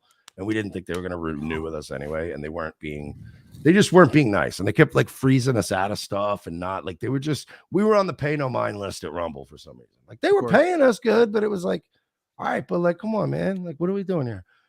So they would do all these events. So we started like passively aggressively, like on the show talking shit. So like, all right, it started one night. I melted down on Twitter and I may or may not have called the CEO of Rumble a faggot on Twitter. And told him that his website was dog shit. Come on. Yeah, go ahead. Royce was very mad at me. So the next day I get a call from Royce. He's not happy. And he's like, Chris from Rumble contacted me. He better not I swear to God, he better not fucking end our contract or some shit. I'm like, he can't. There's no way he can. Just pay us and we'll sit it out. But like, we thought he was done with us. So like, no, he called us and he's like, look, man, I actually talked to a few people at Rumble and turns out we have been ignoring you. And I feel like shit now and blah, blah, blah. He's like, we went out and met him and we did a show at their studio and he took us out to this. It is a nice restaurant. It's on the docks. It's this like seafood place. What'd you order? What'd you order? I don't eat seafood. You don't? No. Never? No, Why? I'm not a big seafood guy. Why? Because I grew up fucking poor white Irish trash. We didn't. Yeah, you should enjoy lobster at least, motherfucker. That's Irish garbage. We left an entire island surrounded by fish because we couldn't figure potatoes out. I know you. Culturally, we're not big fish people. I know you didn't, but lobster was a huge thing within the Irish culture of poor people for a long time. No, I had some Tuscan chicken breasts. Not the point. Anyway, the point is okay, ignore history, but continue. Get back to the what you're saying. You went to this nice restaurant on the docks. We got a tour. Yeah. We hung out with the CEO. We went to lunch with him and blah, blah, blah. And they let us do a show at the studio. And then there was all these like handshakes and we're going to start doing so much more fun shit together. And like, oh, that's awesome. And then like a few weeks go by and there was like 3 different events that like we could have been at least emailed about. And one of them was like right in Florida. Like one of them was like right in our backyard, and it was when like Russell Brand was there and all these other people, and we're like, nigga, we live an hour and a half from this bitch. Like where was they didn't even email us, And so we started kind of passive aggressively doing this fish lunch thing where we're like, oh yeah, they probably flew Viva Frey out to meet Russell Brand, but hey, we got a fish lunch. They let us put our names on the wall. That's cool, huh? Holy shit. So it's a running bit of like it's been our running bit, and then somehow these other motherfuckers have been trying to twist it into it's been us goofing on you. And we're like, no, it's not. Go back and listen to old ROTC episodes. Royce actually was the one that birthed that one, was when I was the one going, GOP debates in Milwaukee, like, we don't have to get invited to Milwaukee, right? Who gives a shit, right? It's not like we have any influence. And then Royce is like, it's cool because we got a fish lunch. Royce was the first one to ever utter the phrase, no, it's fine because we got a fish lunch. And it became our running like these motherfuckers. And that's how we eventually started getting invited to stuff, was because it became a running gag. Do you ever go fishing down in the Gulf or anything like that? I'm gonna take a piss. Continue. I'm not a fish guy. No, you never even like for sport fishing or anything. I like drinking on boats. So if Yeah, that's happening, like I'll chip in on beers and I'll hold a fishing pole. You know what I'm saying? Because I But, mean, like, if you were, let's say you were some expert angler and you owned a boat and you had money and you're like, hey man, probably take my boat out fishing. You and your girl want to come chill. Me and my girl are gonna chill. I'll pay for beer. I'll bring some food and snacks and stuff, right? And I'll hold a fishing pole. As soon as something good is tugging on a fishing pole, I'm gonna hand it over to you and be like, hey, you dope, probably okay. want to catch this fish. Like, I don't know. You know what I mean? Like, I'm more for like let's like hang out and talk, and I'll go fishing, but no, I'm not in like a fishing guy. I'll be having to trap land food if I'm ever just trying to survive. Nice. Yeah. You're a steak guy or what are your things? Chicken, These steak, yeah. chicken. I just don't do fish. If you don't expose people to stuff when they're young, it's not going to really take. So, if we were having salmon and shit once a week when I was a kid, I'm sure I'd love that shit. But fish just sushi. Yes or no? No, you're I'm too. a California roll guy. He's Just a California roll guy. I don't. Classy Yeah. as fuck. Can I get a California roll? Yeah. No, you know what? Fuck this. You know what? Holy shit, this guy's in the. Everyone, be quiet now. Mersh, Jesus Christ. I got a drink with you. Hang on. I just did. I know, but hang on. I don't feel like you. I feel like you're doing good. I'm not doing good yet. Hang on. No. I think you're doing great at the drinking part. Which He loves to drink, bro. Just let him do it. I do too, but he's like 10, 15 years younger than us, so this is gonna handle it a little better. This is gonna have it. I can't wait for the. No. You know what? Shut the fuck up. You're telling me something that I should not listen to. Okay. I've interviewed Annie Dick, Stuttering John. I've interviewed Bob Levy. I've interviewed actually, you know what? I've interviewed some of the greats that I love Bob. Yo, shut the fuck up for a second. Let me finish. I've interviewed some people. You smoke your cigarette and kill more fossil fuels.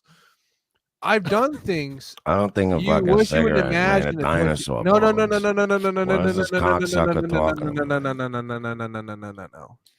I love facts. That's my first thing I want to say. I've done things you wish you would imagined at 25 years old. Okay. I'm doing something right now that is just beyond that. You are a part of this, and I love it because I've seen people turn upon Annie Dick. I've seen people turn upon Michael Ray Bauer, who is a huge Hollywood artist who been with Michael Jackson, as a child, not sexually, but just as a friend. Okay. Thank you for clarifying. He's a great person. I you can laugh all you want, but that's what the truth is. I was joking about the. Never mind. What are you joking about? Because you said not sexually, and I only just said good. I'm glad you clarified that. Was all I was saying. Like I'm glad you clarified he was with him, not sexually. That it was like he just hung around with Michael Jackson. I'm a little slow here. I'm at least 10 shots in, but I just want to say something for the record here. Like everyone's acting like this is like. Need more booze. We don't need more booze. We need more love. That's my issue with life. The whole world does, brother. Hell yeah. Hell yeah, brother. No. Hang on. I'm not done yet. I have this shot here, and this guy told me before the show we're gonna drink. And I can't help myself when I see a man who I respect pour himself a drink without my understanding of it. A guy said not to drink. Is that guy in the room with us right now? No, but I'm gonna pour myself a shooter with a drink. Was it your parole officer? I don't get in trouble because I'm a good American. I'm a good American. Are you? No, not really. You're not. But I'm an honest one. You are an honest one. I love that about you. That's why I have you on the show because you're honest. That's why we have Annie Dick and all these motherfuckers on. They're honest to some extent. I absolutely raped all of those people. I heard you. I heard you. Whoa. Every one of them. Didn't you? I raped them. I did. Did you accuse somebody of rape? Yes, I raped them. Your Honor. Is that wrong? I want to fucking I want to drink in court, Your Honor. He's Andy Dick. He's Andy Dick right here, right now. You're so weird. Who is me or you? No, he always says that. You're so weird. Oh, he wanted to hook up with Lil Mir when he was on our show for like an hour. Yeah. I was Mir wanted to hook up with him him. Yeah. You guys, because he's a drunken homosexual predator. What's wrong with that? What's wrong with that? As long as you're not an idiot, you're fine. I raped so many people on IP2. No, he's not that bad. Come on, dude. He's not that bad. He's just funny and he's enjoyable and he likes to and a convicted sexual molester. No, he's not. You can't say that. You don't know that. Google it. I have. It shows non-conformative. He had to register as a sex offender. He hasn't. As part of his plea arrangement. He hasn't. That means he's not in compliance. That's not the best argument. I like it. That's Your Honor, I am not a sex offender because I never registered. I never They said I had to, and I just didn't. So if I'm not registered, then technically I'm not. Mersh. They just mace him. Mersh. Beat the shit out of him. Mersh. Look at me right now as a man. As a man. Where were you born? Did you ask where I was born? Yeah. Where were you born? What state? New York. You New York? Yeah. Jesus Christ. All right, this is me more respect right now. Okay. From a Midwest boy to a New Yorker. Why would you respect people from New York? That place is a cultural cesspool. Nuked. Do you understand that if the Chinese nuked LA, New York, and Chicago and Miami, it would actually be strategically advantageous for us? I was going to add, not to cut off Mir's long-winded concept wherever he was going, but what did inspire you to move from New York down to Florida? Economics. Yeah. And how long have you been down there? No, seriously, that's the answer. It's economics. So the first time I came down here was it was so like I married this chick for like a month. Oh, nice. I was actually going to ask you if you've ever been married. So yeah, for like 28 days. It was basically like that's a stint in rehab, basically. Can I go smoke a cigarette? You guys run the show. Yeah. Go Mir.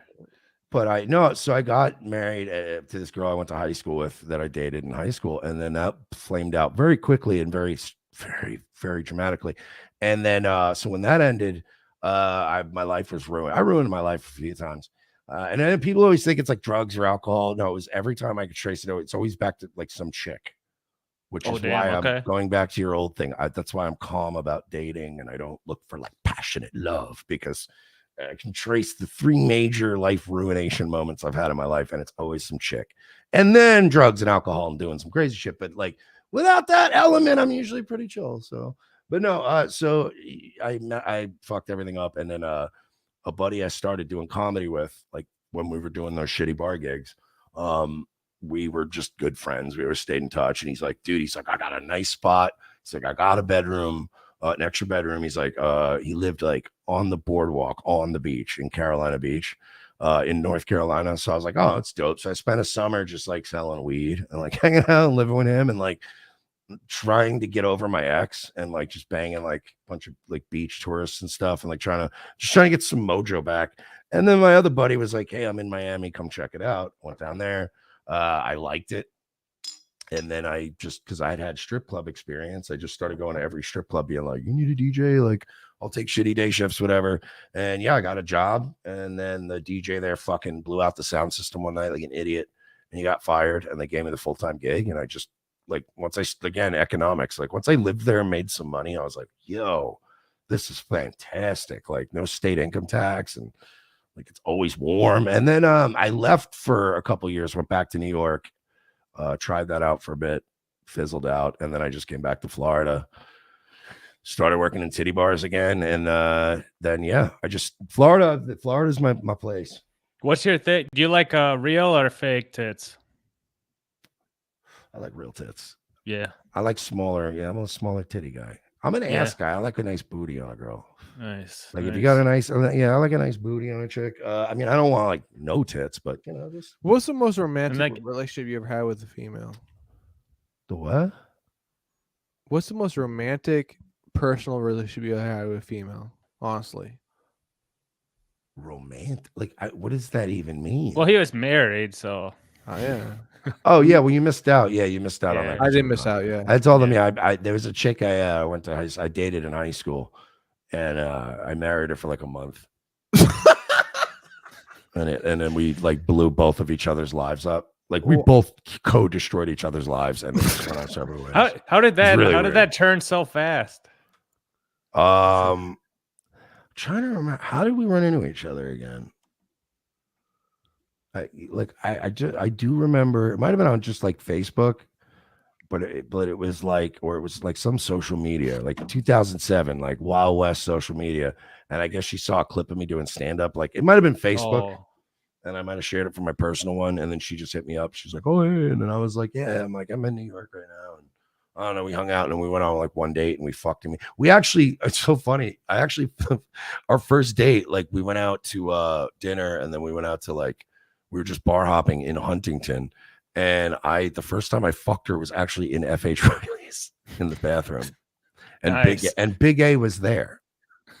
Big A, who is that? Just happened, and by the way, he just happened to be there. It wasn't like an O&A thing, and I wasn't there for O&A either. It was literally just we were in Huntington hanging out at other spots, and as we were walking down the street, I'm like, "Oh, FH Riley's." I'm like, "We could go in there and get a drink." I'm like, "I know that," and I saw Big A, and then me and her went in and banged in the bathroom. Was it like a men's bathroom or a women's? It was the men's.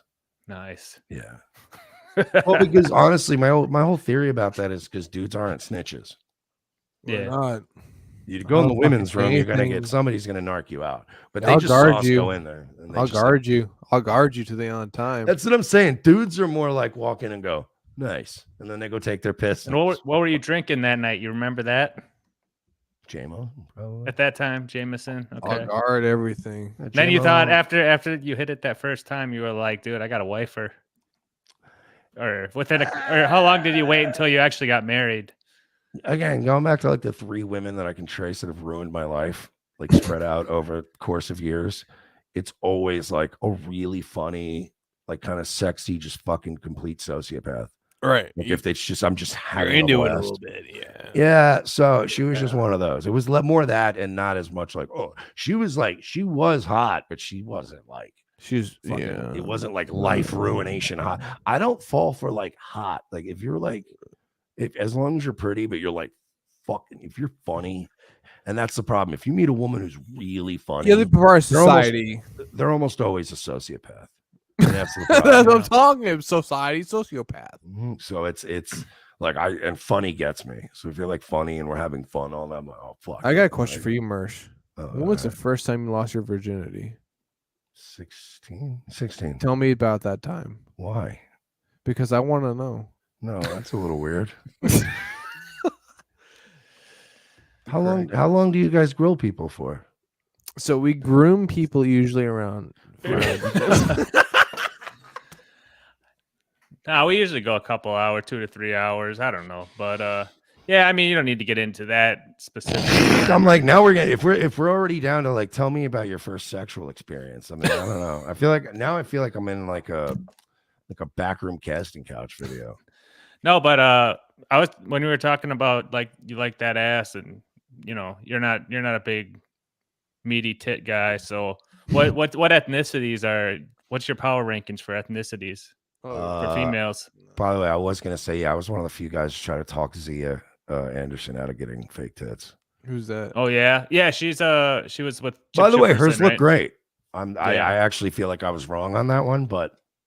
Just to still show you where I stand on fake tits, I'm usually the one going, "Don't get them." She's a dime piece. Yeah, she is actually the hottest one in that whole little circle. All right. I don't really rank races though. You don't have like a preference of like there's Latina. I mean, down in Southern Florida, you got everything anyway. So white dick over black dick. I've seen all that shit, but like I date black chicks, I date white chicks, I date Jewish chicks, I date Indians, some Hispanic Asians. girls. Honestly, Indians and Asians don't like me. And it sucks because if it, like, Why? Indians are really hit or miss, right? Like 70% of them are just dog shit. Dude, But like Indian 30% pussy, of them like are red hot gorgeous. pussy, bro. That's just insane.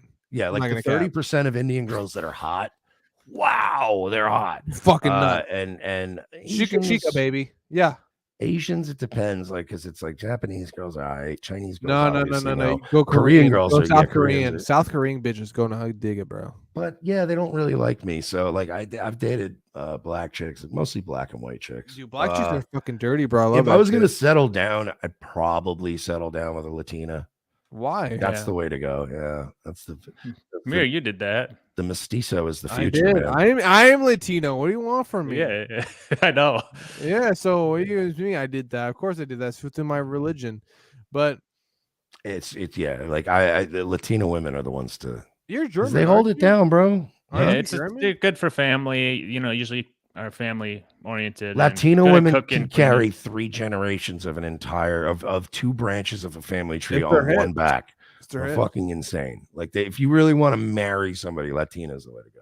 No, my grandfather came over here in the 50s from Peru. Like at 20 something years old, he came after the Navy, and he has like basically like a few dollars in his pocket, and he made something out of it. You know, it's the same. Like few of my family are illegal, of course. You know, that's how we roll. But Yeah, it happens. it does happen. I mean, Hey, my entire why, family was born here, but guess what? Some of them that's are on why we paper. marry military personnel, because you get legalized instantly. Oh, yeah, I but, mean, like that's Royce. It's the same thing. Like he gets called like a fucking racist, like white supremacist, and he's like, "Bro, my who grandfather does came here." With, like, Royce? yeah, and he's like, "My grandfather came here with like $8." Isn't he Indian? Isn't he from India? No, Royce is Cuban. Oh, Cuban. Yeah, he's Cuban, but he kind of. he gave me Indian vibes. Yeah, no, I think it's just because he's kind of fat, you know. It probably might have been, but he seemed like a bigger. He's losing it now. I wouldn't call him that now. He's been fucking. I mean, no offense, but no, I know. Just sometimes No, you know how like we're both thick boys, but yeah, no, he lost like 80 pounds, and he's No. fucking. That's He's been good. working out. He's terrifying. He's actually Mersh- terrifying again. He's like a power lifter too. So Yeah, he's a little scary. Mersh, you're Italian, aren't you? I'm Irish. no, he said Irish. You're Irish. Yeah, he made the joke about being on the island. How the fuck are you Irish? Tell And me for right the sake of keeping the bitch going, and Jewish. Are you Jewish? Really? Yeah. His bank account is. Oh my god, I'll drink to that. I love Jews. Cheers to that, man. No, I do that. I throw that out every once in a while. I've had like accounts reinstated for that. I'm gonna throw up. No, for real though, like people pretend there's no like pro kind of Jewish like lean on social media, but I have wriggled out of things by like when they're like, "You're an anti-Semite," and people who don't know me, and I'll go, "Hey, I'm Jewish, asshole," and they'll back off without doing any research, and I'm like, "See, we cooled off that situation." I want to talk with you real quick, honestly. Like, Okay, let's be real man to talk. me, man. Let's Real be man talk, to man. bro. Let's go, dog. Let's be man to man real quick, because I'm tired of this bullshit. Like, media and like just pretending like whatever and shit. I want your honest opinion as a man on certain aspects of life and what's going on in our world today, because you seem like you're talking about, and you portray like you're talking about. So I'm gonna push you on something really hard right here, okay? What's your take on what's going on with like Israel and Hamas right now, man? Like, what's your take on that? I'm not sure if this is a serious question. It is a serious question. I have a take on this, but let's hear your take on it, because you're somewhat Jewish, like you portrayed. So let's hear what's up. I am extremely weary, and I'm old, and I'm tired of being involved in foreign wars. I've already done this is just 9/11 part 2, and it's annoying. And it's even more annoying because I'm not trying to annoy you right now. I'm just I'm not. Your question's not annoying me. No, Okay. you're misinterpreting. This war is annoying me. Of course, the war is annoying me because it's just we already did 9/11, and like the first 9/11 was like Afghanistan, Iraq. We shouldn't have done any of that shit. But at least back then, you could explain it to an 18-year-old red-blooded New Yorker who just watches shit happen on TV. Like, I just watched shit happen. Yeah, but once you go to war, but we now I'm old enough to know we shouldn't even have done it then. But now they won't even like give us a 9/11 over here to try to convince us to go to war. Now they just come in and go, we're just giving them $300 billion, and You don't get any say. And they like, we don't even get a 9/11 to fire us up. So my point being, like, I don't like how easily everybody just wants to support Ukraine and support Israel. Yeah, that's what I'm talking about. I got a buddy from former money. Yugoslavia, bro. I'm just like, America gives money to both sides of everything, and they if own we just Ukraine stopped, now. we could afford that wall. Like, keep in mind, we've given more money to Ukraine. We give more money to. What do you mean they own? They gave me money. Ukraine is us now. We own them. They're us now. We pay them their money. Now they owe us, and they're not. The Ukraine is now USA. Us? They're losing the war. What are they going to give us? Dude, what the fuck are you talking about? They're our territory now. We own them. No, we gave them so much money. But if they lose all that territory to Russia, then how do we own? What do we own? How would they lose Kiev? How would they lose all these other aspects? We still have lose Kiev, but fine, area. We have a nice little chunk. Fine. Yeah, look, they stole their republic. Have you not seen what's going on with their political aspect or what's going on with them? They're saying we sold. They're saying that Zelensky and all of them sold their country to the U.S. Of course they did. I just want my brokerage account to go back. All right. I mean, you can. It's down a lot. I want that to come back. That, but I'm trying to have an honest conversation about that. Okay. Yeah, if we stop going to war with all these countries and getting involved, and then why would we? We're colonizing. We're an amazing fucking empire right now. Why would we do that? No, we're not. We're literally crumbling. We're not. What the fuck are you talking about? Channel do you watch?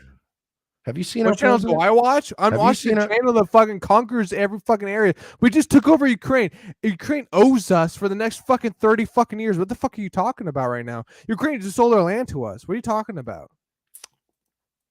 What are you talking about? We're a superpower right now. We own Ukraine. Thank you. Thank you. You could pretend like we're nothing. You could pretend like we don't own them, but we do.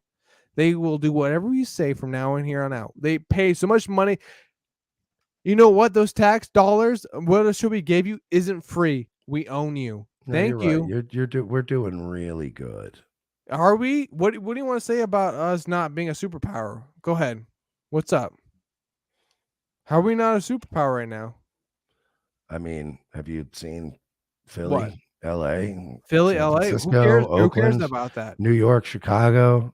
That's within your own private like areas. I mean, you have constituents tweaking out. You'll control them. You'll push them towards some certain things. You know what I've seen also? They've been tweaking out for years, and whenever we had huge events, we always would be able to clean them out and push them to the side. So that tells me the government doesn't really worry about them because they can always push them to the side when it matters. So they know they mean nothing to me.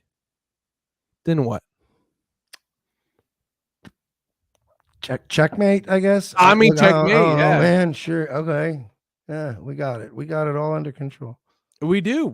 I don't understand. My man's just eating a sandwich right now. He's getting down on a hot pocket. He's checked out. He's just leaving me hanging right now. This motherfucking having soup. This nigga eating gazpacho and shit, leaving me hanging with this. I don't with a tweaker. I don't understand why you're so against our government and how we're doing things right now. I don't understand that. Because our government sucks and they're doing no, it doesn't. Terribly. What do you fucking mean it doesn't suck?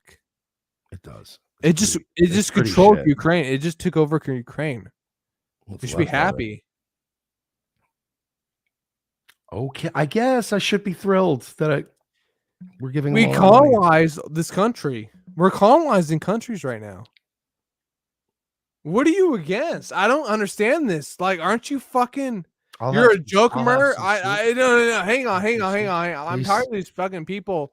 You're a joke, Mir. Yeah, he's talking. I didn't catch it all, but he was talking about the I don't fiscal policy and the monetary stuff, like the money being spent and then interest rates are going up. No. Hang on, Dr. Chow. And then he just started singing, and I'm proud to be an American by Lee Greenwood at me. And I'm like, no. So you hate our troops? No. So you hate our troops? Yeah, I do. They're all trans now. I hate them. Dude, are you stupid or do you not give a fuck about any of this shit? Like, dude, that's a fucking gimmick. Are you dumb? Imagine unironically caring about this stuff. Yeah, exactly. So why are you talking about it? That's not even my thing. I'm telling you, this.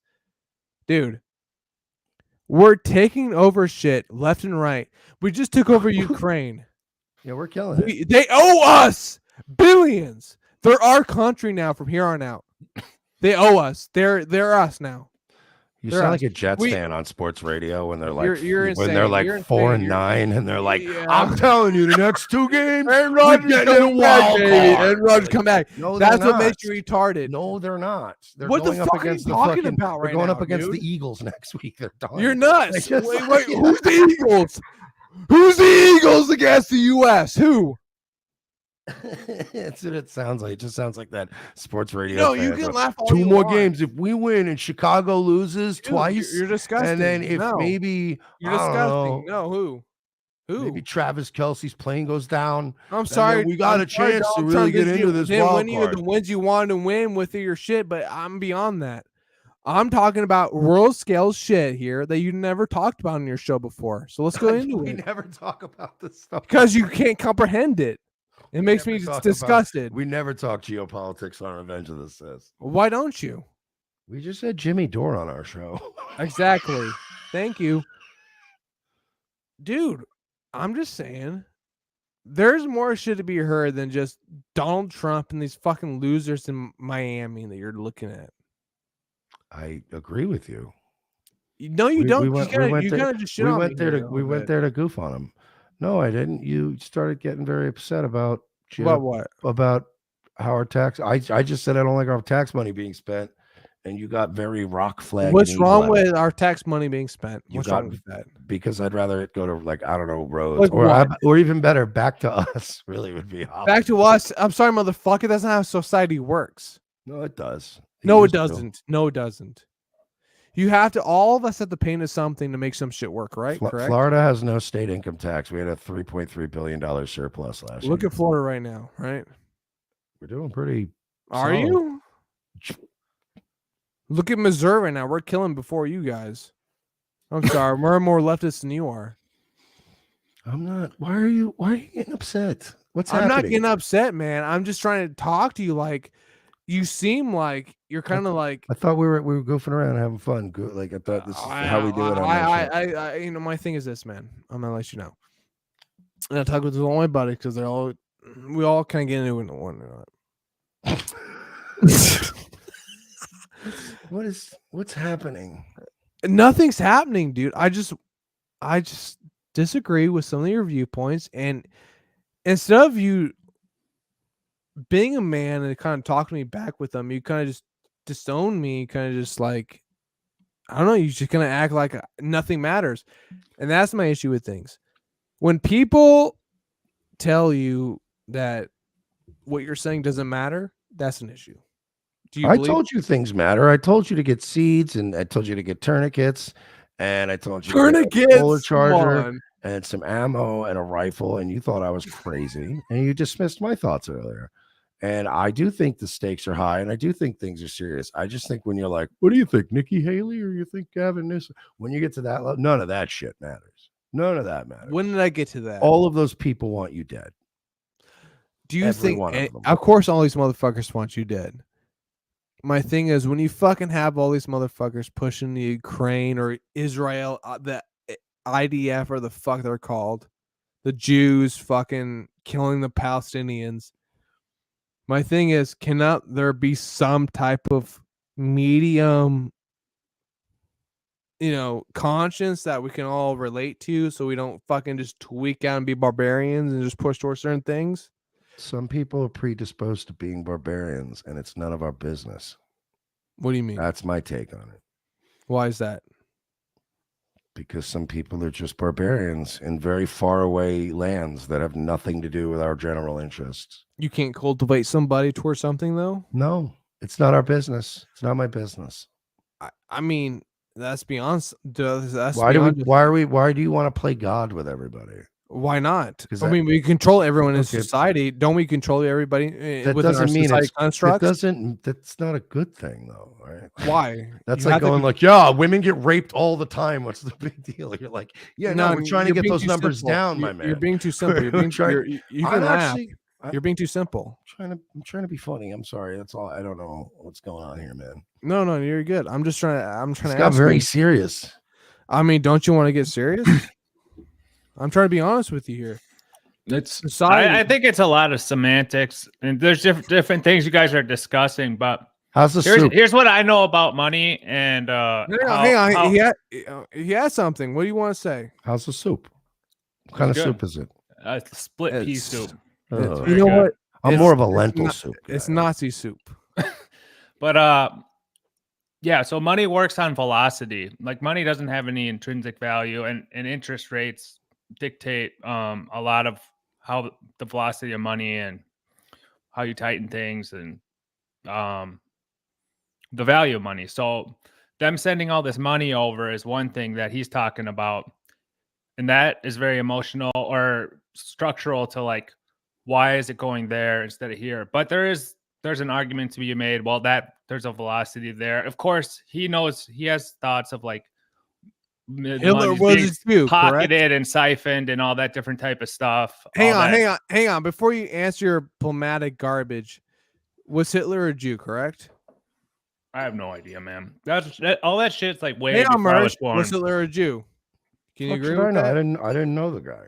Okay, perfect. Yeah, I don't even know any of that shit. Like all that stuff about like what that's like but I'm just saying, like, I can see what Mersh is saying with sending money over there. It rubs people the wrong way when people hear it's hard to get money right now. Money's expensive with interest rates up, inflation, things are more expensive because of interest rates being up. So it's all that type of shit. So when you get into that debate, and then you're talking about like conquering or natural resources, things that actually are of value, you know, namely war's been fought over like oil, or at least that's what's been said in certain places. Yeah, look, minerals. Look at Gaza Strip right now. Can I? Well, I don't know. But, Can I ask you a question? What happened? Mir's into what's happening? No. I was trying to ask I don't want people talking for me right now. Hang on. Stop talking, Dr. Chow. Like, be quiet. What are you asking me, Florida? What's happening right now? What is this? What is happening is this. You and I are brothers now. I know it's very hard to stomach, but when brothers hurt and they fight hard, you know they fight hard. And I'm from Missouri, and when my significant other, can we be estranged brothers after tonight? At least for a couple months. I don't want to be that crazy individual that stalks you and sends fish to your fucking doorstep. But now this other guy here, the one that looks like a Burger King Kids Club version of Dr. Disrespect, you can stay in touch. You're all right. I love you. I all I'm gonna say is this: I will fight hard for what I believe in, and no matter what. You will fight hard to make sure that we continue to give Israel and Ukraine billions of dollars that is completely motherfucker, I work for them. What do you want me to do? Yeah. I'm aerospace. What do you want me to do? Yeah. Oh, well, see, they always have a vested interest in it. Yeah, Mersh. Yeah. Sorry, buddy. You don't.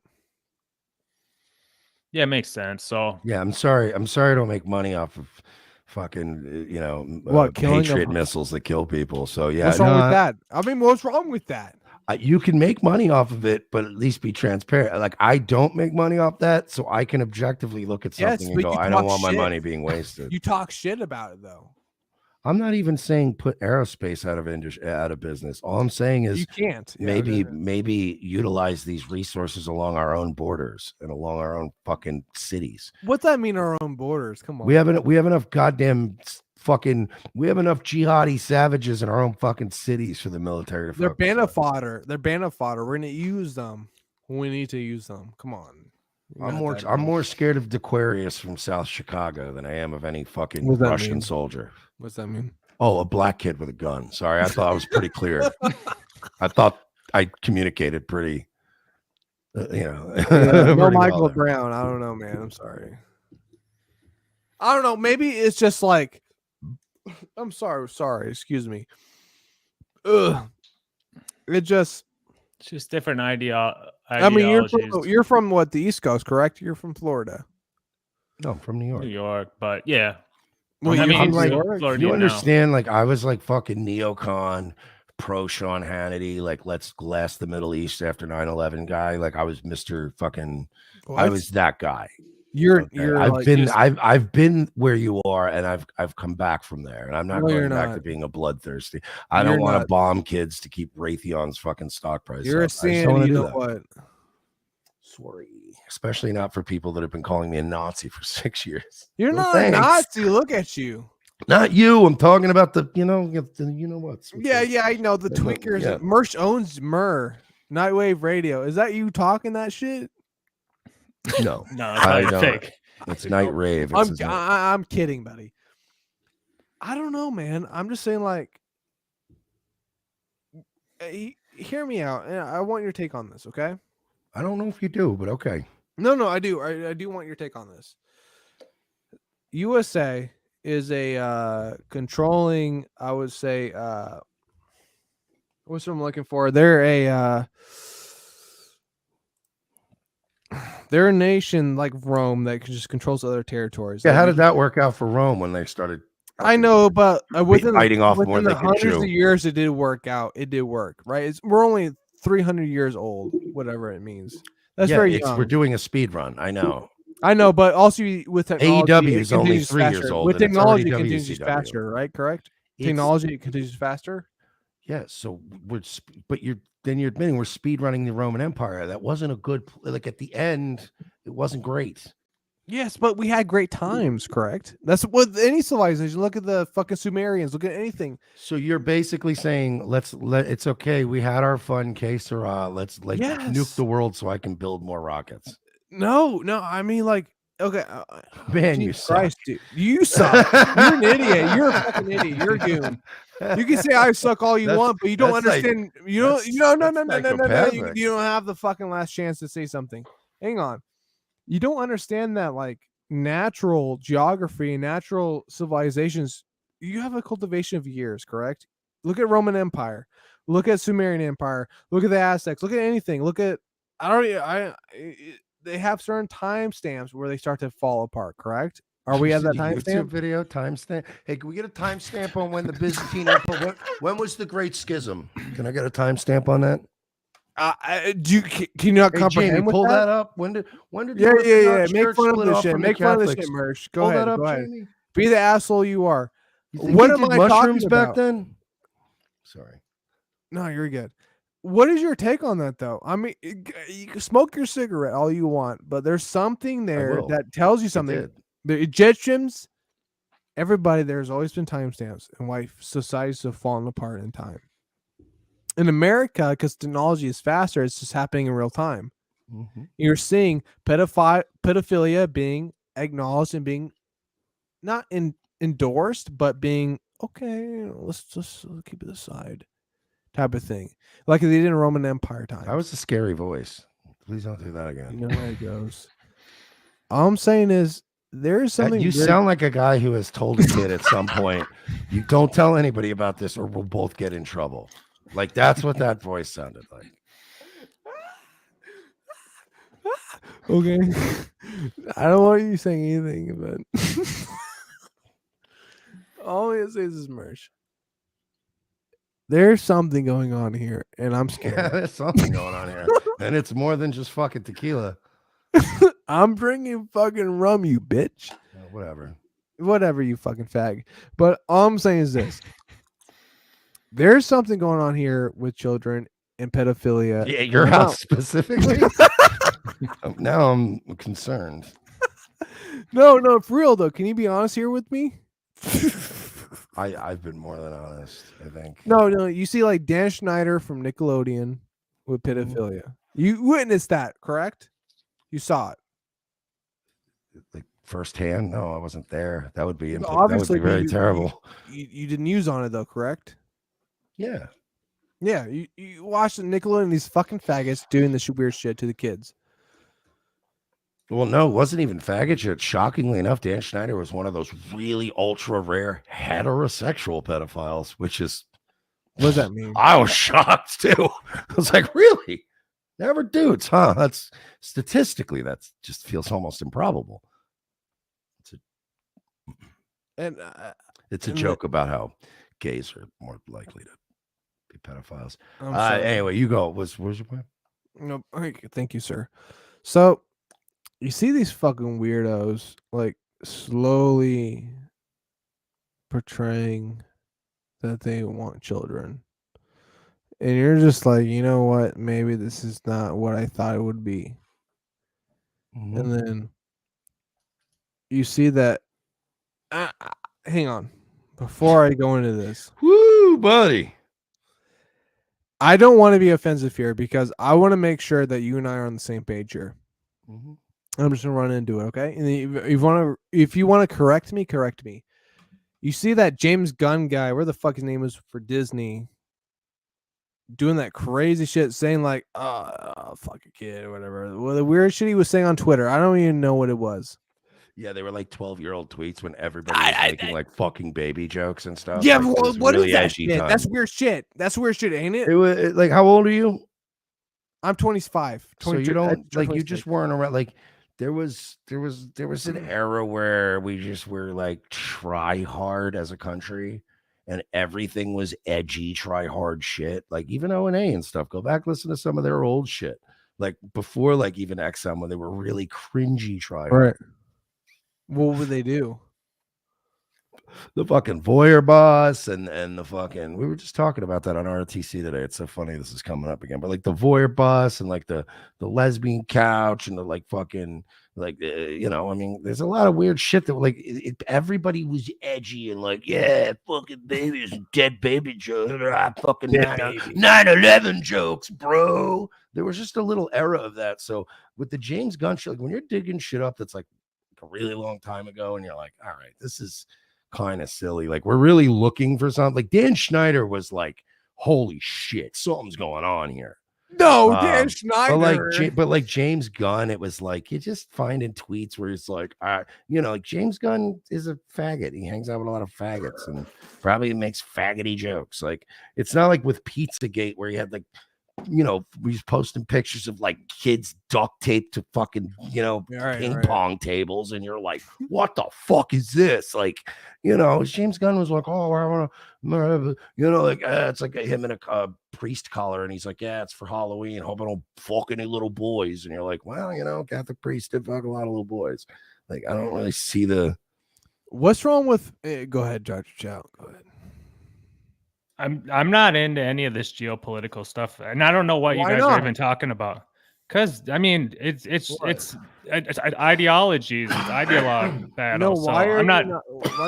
Yeah, to make a horse noise. I'm kidding. I just like it's just different ideologies, and you're not even. I don't even know what you guys are talking about, so I have nothing to say. Honestly, I don't know what we're talking about either. I was told like, yeah, come on, we'll have a couple fucking laughs, like Die Hard style. They were just gonna shoot the shit, and then he got very like, so fuck you, man. We need to kill as many of those babies as possible. And I'm like, all right, I guess, fine. It doesn't matter. Nobody watching this is going to move the needle anyway. So we're three retards. Well, not even three. We're two retards arguing while one retard eats soup, and like fucking half of the people in the chat are probably felons and can't even vote. Who cares? No we're doubt. Just gonna come on and shoot the shit, man. Yeah, no, I kind of asked my questions already about different things I knew about you, and it followed. And then since we had some of these guys from the Boomer Blood Sport, I kind of mentioned some of them to see what your take was on them. But beyond that, it's kind of like, and I was asking about. I don't get mad. You're big. Yeah, I know you aren't, but look, I won't say you got mad. You got fired up though. You got real fired up. You get fired up, bitch. What are you talking about? No, but I get fired up like, you know, like, we're breaking balls, and then you're like, no, motherfucker, we're over there for the empire. And I'm like, no, I do not. Christ, you just perceive that way. You perceive that way. And I get it because like Mersh's show, and he does cover some of that type of stuff, like geopolitical and highbrow culture stuff. So he covers different stuff. But to me, like one thing I want to say about it, and I've made this point before, is I try to follow some of this stuff like Ray DeVito or Chad Zumock because I don't want to know about politics. I just find it fascinating how they kind of function or whatever. So I kind of see I like following some of their stuff, but I want to be away from it. and my Twitter is set up that way. But somehow, like, even though I don't follow anything geopolitical lately, my Twitter is just constantly that type of stuff. So I think a lot of it is fed through information through social media, and it seems like it's way more now because everyone's getting different input from these things. So I to me, I'm more like, I'm a little older, like Mersh, so I've seen it before. Like he said, I went through 9/11 as a teenager, and then I remember what happened, and I remember all these different things. I think it just boils down to maybe we slammed a little bit too much rum, and then we're like, "Yo, let's talk about the Holy War, bitch." And it's like, okay, maybe the timing was no. So I think like there's no, to me, I'm more like Mersh, where it's like there's powers and things at play that are so like out of your control and like so like. But here's my little bit of my input on that though, Dr. Chow. Mersh seems to me like he likes history though. Oh, I love history. Yeah, so you like Crusades, you like Saddam Hussein, what happened with the Christians when they started going with Richard III, Lionheart. But I just learned over like I'm 40 years old, man. Like I'm already falling apart at the seams. Like I'm very world weary. I always like, it's one of those things where if I'm at a bar and everybody's pretty drunk and somebody's like, "So what do you think about this Israel Hamas shit?" I just go, shit, buddy. You know what, man? How about did you see Oregon State last week? That was a fucking good game. I just try to deflect because I'm like, man, look, man, let's not. But you show me as though you show me as the human being who would say, if I came up to you and said, "What do you think about the Third Crusade?" What would you say? If you were in my neck of the woods, I would just go, "Hey, what do you think? FSU versus Florida State? How crazy is it? Florida versus Florida in the playoffs?"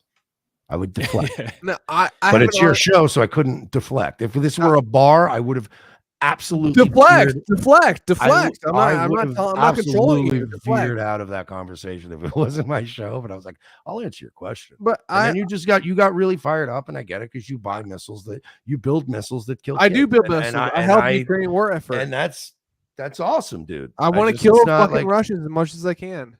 I just don't have What's wrong with that? But let's continue on. But Mersh, you kind of see what's going on with this political landscape nowadays. Oh, we're still going with it. All right. So we're still doing that thing. No. Hang on. You see what's going on with Trump. You see how he denied to go into Did you write questions down? Go ahead. You want to ask me a question? You wrote questions down, didn't you? No. Are you reading? You're reading my questions. No, he's freestyling it. I'm for sure. Right now. He does this. No, I just want to ask you, like, you seem like you have a lot of opinions that you want to say forward. You're a very strong man, so you don't buckle under pressure, which I appreciate. I bench 450. I know people. I'm sure you do, Jalen Hurts. Very strong. Calm down. But you are a strong man. You have a persona about you that speaks masculinity. Look at all these wonderful people that follow me everywhere. My life's great. Your life is great. But my thing is this, though, man. You see what's going on nowadays. You see what's going on within the Republican Party. You go to the debates. You see that Indian gentleman, I forgot his name, cause a riot. He killed it. Yes. And you were there. I know you were there. Do you think he has any chance at winning? Oh, no, he doesn't have a chance in hell. But it's fun. And that's all that matters in these things now. The Republic, none of the people on that stage are going to be president and ever. So it was just fun to watch him go out and just smear shit all over those people. It was so much fun. Yeah, because they all suck. What do you do against them that like hit you hard as you're like, oh my God, this guy's doing it? Holy shit. You're like, it was the part that I don't know. I can't remember to this day if I think it was on the air. It was his opening statement. Because everybody had and I'm going to kill the most babies for the good of America. I had like that. Yeah. I'm going to kill more babies for Israel. Like DeSantis is like, I'm going to kill Mexican cartel member. And you're like, oh, this is great. Right. And then it got to Vivek. And they're like, your opening statement. And he's like, I'm calling for Ronna McDaniel to resign as the head of the chairwoman of the GOP. She's horrible. We keep getting handed L after L. We haven't had a win since she took over as chairwoman. He's like, I will literally just concede the rest of my time if she'll come out and resign. And we were like, yo, what the? And you don't understand. Like Royce pointed out on our show, she was standing where if you were there live, you could still see her standing off stage, like behind the curtain, but she was right there. And it was like she had just come out and said, we're very excited to have you. And she introduced the candidates and then left the stage. So watching her stand off stage and his opening statement was like, yo, this bitch sucks. She needs to fucking resign, bro. It was like, yes. Like we were already hyped. We're like, we went to the best debates. So you were in that shit then. You were in the cut. It was fun to watch. It was fun. Yeah. So like it's kind of like what we were talking about with like it's all theatrics. It's like wrestling or like people who are really into professional sports or like Netflix or reality TV, like people who are into certain reality things. Like it to me, it's like if you're into it and it's part of Mersh's job, kind of, you know, he's got an audience who tunes in to follow the geopolitical stuff. So to me, I look at it more like that. Whereas like some people look at it like, oh, it's very important to do your civic duty and vote and all that. But I just like, you know, to me, it's like you have your hierarchy of things that are like most important to you. And I think it's all just BS.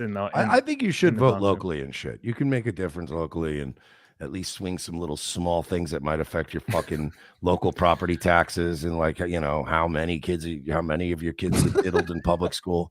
Like, you know what I mean? Like you could do swing a little shit locally, but yeah, there's all this like national shit. It's like, they already got Mersh. Well, I think that too is like very important, especially because now community is even harder to obtain because everyone's online and you might have an online or e-community, but people are just not as connected as like their school, like whatever where their schools are and their neighbors and all that, like they were before. Mersh. So it does make a difference.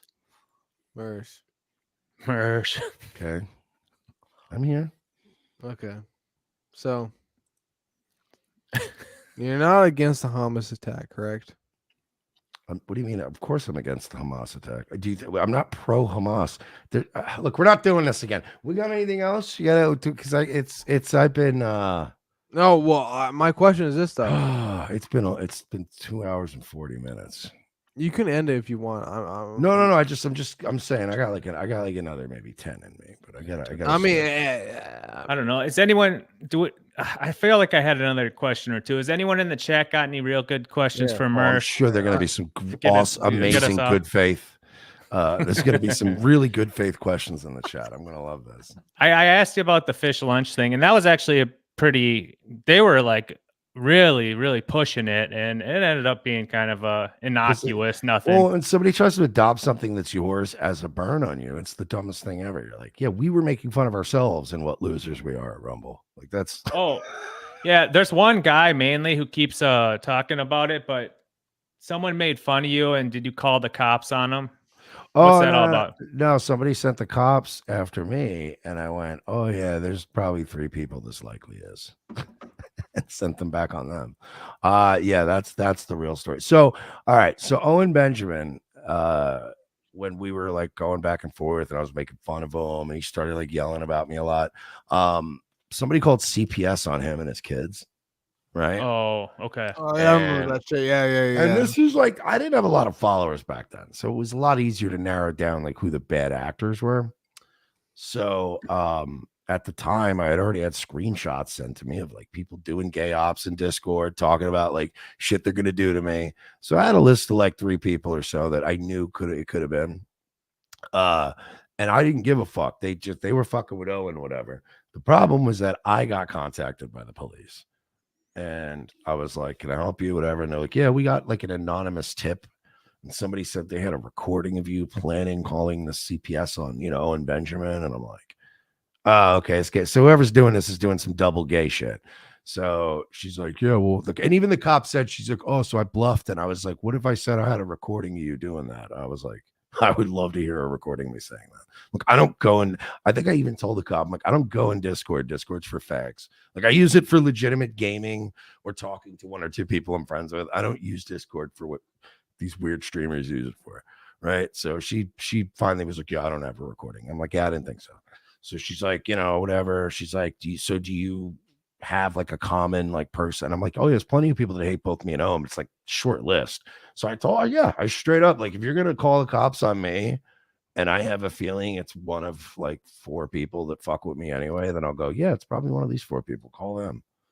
This is one that I wanted to ask you about too, because you kind of had a mini viral video of you like greening out, I guess they call it, right? When you take a dab and you're that was great. Yeah. So what was that like? And what did you see God, or like what happened in those couple seconds? Here's the thing. Those were really good dabs, by the way, too. It was like $80 a gram live rosin. But I have low blood pressure because my family historically has low blood pressure. We get lightheaded and shit. Plus, we're all drunks. Doesn't help. So I have very thin blood and low blood pressure. So I can stand up sometimes and just like get so dizzy I can almost fall over. So that dab hit me. It's like pleasantly getting choked out. Okay. If anybody's ever I got choked out once in my life and it was very unpleasant. And it like literally when you're grasping, but it's like with none of the grasping or the choking, but you literally, it's like you know what? It's like a soft reset button. I just kind of rebooted. So like I wasn't thinking anything. I literally, that's why I dropped the dab pen and I kind of went back, and then it within about a second was when I went, it actually was like, it took a second to go, oh, I'm on the air. You know what I mean? Like that's the scary thing is when because I've never had that. Like I know Nick Fuentes picked his nose on the air. A bunch of people have had like Thomas Smellington was Skellington, but this guy that shit himself on the air. His wife yelled at him, and some other guy. He might have been the one. His wife yelled at him about shitting himself, and then he also I think puked on the air from being drunk. Like there's all these moments of people where people like jacking off like and forgetting their OBS is open. I've been lucky that. I don't do anything that creepy anyway, but even if I'm jacking out, like it would be very rare if that ever, like the only thing that's happened so far in all these years is that dab where I went and I was gone. It took a second. I went, oh shit. And I was like, oh, that was awesome. Did you really nut your pants with that chick in Vegas? No, we didn't. We ended up not we fooled around a little bit. And then when it came time to like go into the bedroom, it got a little too like I like you a lot. Like I was the girl was very much looking for somebody to. She was clout chasing, maybe. No, it wasn't even clout chasing. I think she really is just like one of those that is used to doing. She was like a cam girl, bro. She's used to telling everybody I love you. But like I got freaked out. I had a girlfriend at the time, and I was like, because that's a terrible thing about me, but whatever. But yeah, I didn't want this girl like burning everything to the ground, and I just ended up not whatever. How'd you fall into crystals, man? Are you smoking crystals right now off that shit, bro? Or are you kind of doing your own shit? No, this is crystals. No, you ever do crystal dabs before, bro? That shit rips, bro. Oh, diamonds? You talking about? Yeah, diamonds. Yeah, it's crystals in Missouri. I probably got some diamonds, but yeah, this is live resin. This stuff's pretty it's pretty hard. Yeah. It's green crack. Green crack? All right. No, that's literally the strain. That's actually the strain. Yeah, that's a strain. Crack. Very, very good taste. But yeah. Okay, one of the guys who's been around in this chat a lot, who I know you've gone back and forth with, is Jesse. Thoughts on Jesse? Pot Awful? Yeah. Yeah. You follow him at all, or? I mean, honestly, like his entire shtick has been me for so long, and it's like, do your thing. Again, it's not going back to what I was saying earlier. I have a philosophy. If you're making money, making fun of me, I can make fun of you, whatever. I make my money, you make your money. He's one of these that does a lot of the gay ops and the everything has to be in real life. It has to follow you. Like it's that weird where he has to go over like into an area where it's weird because he just can't come up with just like, hey, let's goof on the guy. It always has to be like when I said earlier about people that have to try to make things happen instead of goofing on what's there. So I just find him to be like, he's capable of being funny, and I've said it in the past. He was a funny guy. I used to support the dude, whatever. But he does start to border into like life ruination territory with shit sometimes, or even if not with that, then it's just harassment. And it's very much an encouragement of like, yeah, go leave bad reviews here and go fuck with them here. And like, you know what I mean? Like when I lived in this apartment complex, it was like they were leaving like reviews about my apartment there. You know what I mean? Like that kind of shit's just fucking gay. And you know, that there's always the I didn't do that. Yuck, yuck. But it's like, nah, but you're not discouraging it. This is what I feel like right now. At least, like I've always emphatically discouraged anybody in my circles, and I've told people you'll be kicked out of the community. You're like fucking shit that like fucks with people in real life. If I see a screenshot of you fucking with one of our perceived enemies in real life, you're out of here. And you're like John Carpenter to some extent. What?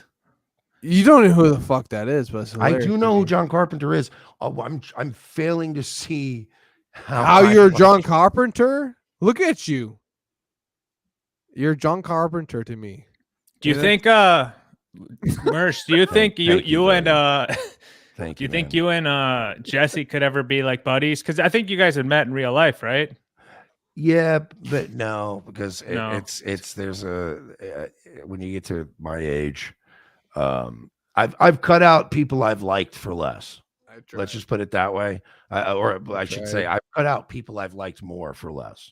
So it's like if I see even little patterns of behavior from people that you can go, oh, that's kind of what that person is like. It's not like oh, I fucked up, I crashed your car, I'll make it up to you, I apologize.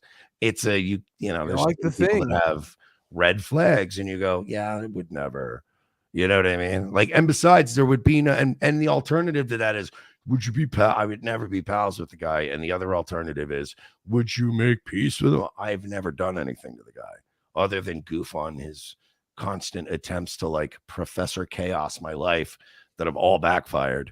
I've never really like to say like, oh, would you stop? It's like, stop. Well, I don't do anything. I barely acknowledge a lot of these guys because a lot of people don't realize, but behind the scenes, me and Royce have been trying to build this thing over 6 years and make it consistent and show up to our obligations and not pick every fight in the world. So, you know, it is. All right.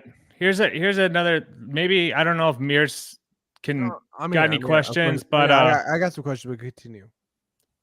Yeah, so what are maybe he's gonna be like, who bombed that hospital, Gaza or Israel? No, we're not doing that. I'm not doing that, dickhead.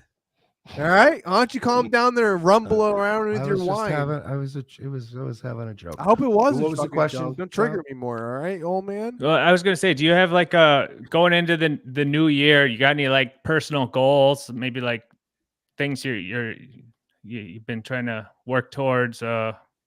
That you want to just maybe put out in the ether. I got two that I think have been crucial. I think that I put a lot of thought into it. I would say number one is like, don't die. Okay. The first one. And then number two would be like, I don't know, maybe die. Okay. So those are my two that I'm bouncing those two back and forth right now. We'll figure it out. Yeah. I got what, 45 more days to figure that out. I swear to God, you're gonna die soon. But you know what? People have been telling me that since I was 17. I'm looking at your body weight right now. It is disgusting. But I gotta say something right now before my cat chews through my cords and I can't talk anymore. You Hey. What was that? Oh, are you setting something up? Oh, I heard the speakerphone real quick and he's having a chat with somebody. Are you going to do something cute? No, he's muted. I honestly think his cat, he's got some really janky setup. You're muted. I'm muted now. Oh, there you go. Okay, I'm perfect. Okay, there you go. Hey, get out of here, fucking bastard. Get out of here. I'm like you, Mersh. I'm sorry. Cats, they take my heart away. You don't yell at them. You let them hang out for a minute, and then they go yeah. away. While I chew through my fucking $100 of cores and all my guard, all my shit. So you nicely go, hey, don't do that, and you. Yeah, and they ruin your show. Have you had that before? No, they make my show better. You think people tune in for me? Come on, okay. Mersh, I'm gonna be honest with you here. You're probably Italian, correct? God. You're German. I think you're German. You know what, man? Smoke that cig, rip that shit. The guy that was eating soup and didn't even care about that question earlier remembers the answer to it. I don't even get. I love it how you fucking give a fuck about what I thought. Stop. Stop. You're. Yeah. I'm sorry that I seem like I'm a very aggressive person, but I'm not. I don't find you to be particularly aggressive. I wouldn't let you drive my car right now. Like, that's for sure. But other than that, you seem all right. All I'm trying to say is this. You seem like a very honest gentleman. I just want to understand. You've been wronged from so many people. No, and I mean, there's some people that just have valid gripes. I don't go around feeling like I've been. I mean, wronged. what are you, German Jew? What are you, German? Right? No, he's Irish, bro. He's talked about it like 2 or 3 times now.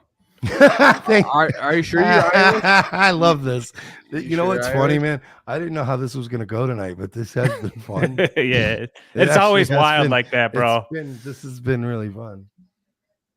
What do you mean? It's been very fun. Like, no, in a good way. Like it's been just bizarre, but in a fun way, and in an Eric Andre kind of way. I'm like enjoying. Eric Andre, we smacked the table and fucking tackle you through the fucking thing, bro.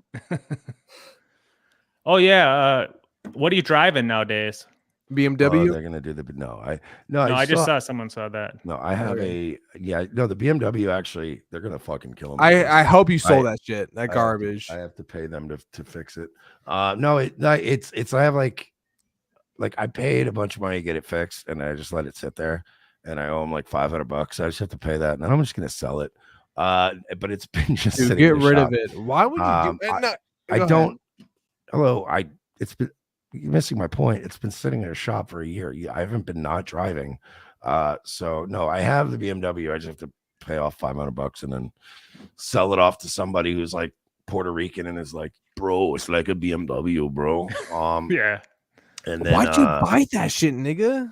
Because I got a great deal on it. You're an idiot. $4,000. Oh, hang on. God damn it, dude. I know. Hang on. Before. I'm sorry. I'm not gonna show you like these fucking faggots who pretend like they know what they're talking about with cars and shit. It was like, 4,500. First of all, 4,500 is trash, man. Hang on. Be quiet. Just shut up. It's my favorite part because people are either gonna make the argument that it's a trash car, dude, or it's a trash. Where I go, but it's a trash price for a trash car. Then, dude. God damn it, man. You're dumb. Hang on. You spent this fucking money on a garbage car. I'm gonna be honest with you. Like my brother and I doing. Can we get to the point? No. I'm gonna be honest with you here. My brother and I worked on a fucking I forgot 3 Series BMW. Ew. It was like 1990s shit. Yeah. I mean, do you know like the builds, like the E30, the E60s? The turbo. Of course. The yes, of course, sir. Yes, we run that shit. Okay. Yeah. I have a buddy who's it literally helped build. Actually, he helped build my my computer. That okay, but your car's not running, but your computer is, right? Well, no.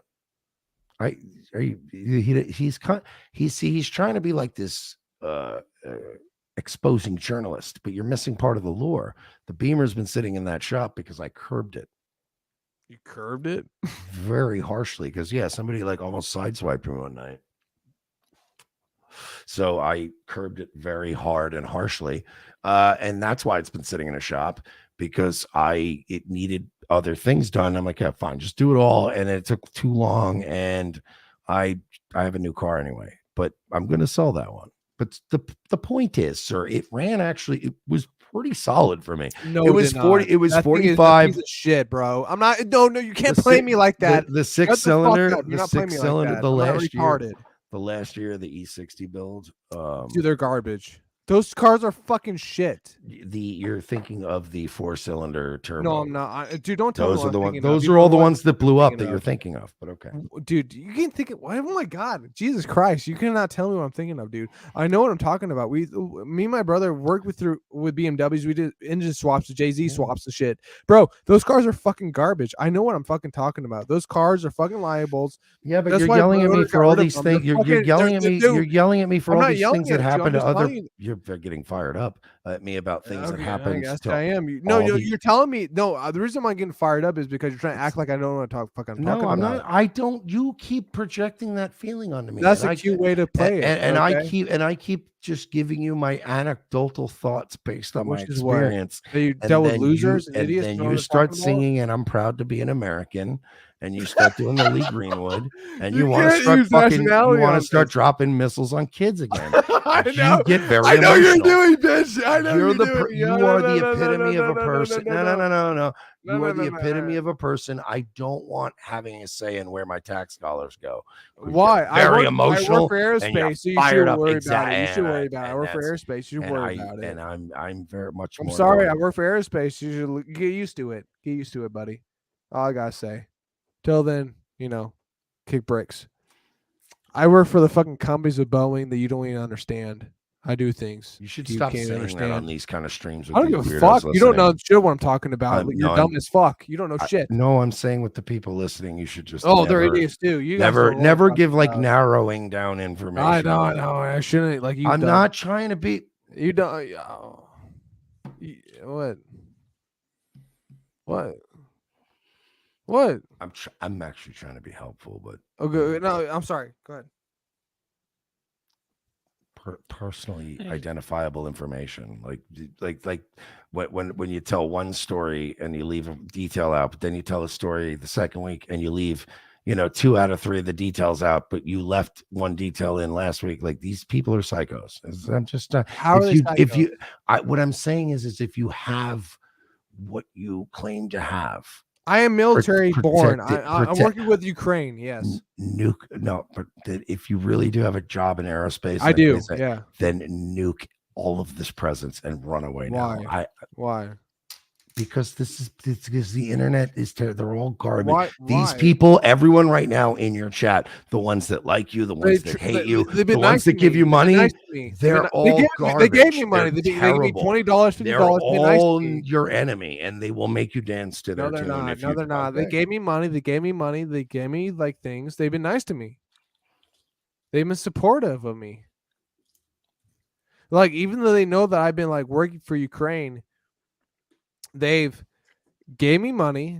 I'm not kidding you. Like, I made probably hundreds of dollars now super chats on YouTube. They've I'm not, you can jack all you fucking want, motherfucker. These people support me in my crusade against the fucking Russians. I'm literally being supported while I work for Ukraine. I work with the military. We get. Say, it's fine. What's your MOS? Just break it all down for us. Give us a copy of your 1099 at this point. Look, it's 12:30, guys. I stated. I'm helping. I think it's a good time to wrap up. This has been. I love killing people. Let's continue. Had a lot of fun, but I love it. Yeah. Appreciate it, man, and good luck. With this big year you got ahead, and dude, just keep going, man. Try to set a few goals. Set up the Mersh supports. Yeah, and then just man, keep taking care of those kiddies, bro. We got 2 sweet girls that need homes. If anybody wants one, I'll pay for some. Anyone looking for a cat, hit up Mersh. Hang on. Before we end this, hang on. I'm tired of everyone taking over my show when I want to talk about Mersh. So Mersh, before you leave, sir, all I gotta say is this. Look at me right now. Can you see me through your shades? Yeah. Okay. They're prescription. I can't see without them. All right. I can't do. All right. Yeah. Look at me. Salute, Mike. Salute. Mersh, you're an honor. Your presence. No, like, for real, just listen to me without like, shitting onto our show. I know you don't have to, but it's just like for he started stopping me from cutting off, and I didn't cut him off. I don't. Jesus, just shut up. Hang on, Mersh. Mm-hmm. You're a presence. You're a persona. You're a Vangata. You are a person I cannot imagine being on my show when I first started. It's an honor. Shut up! Shut up! I never imagined. Shut up! Be quiet!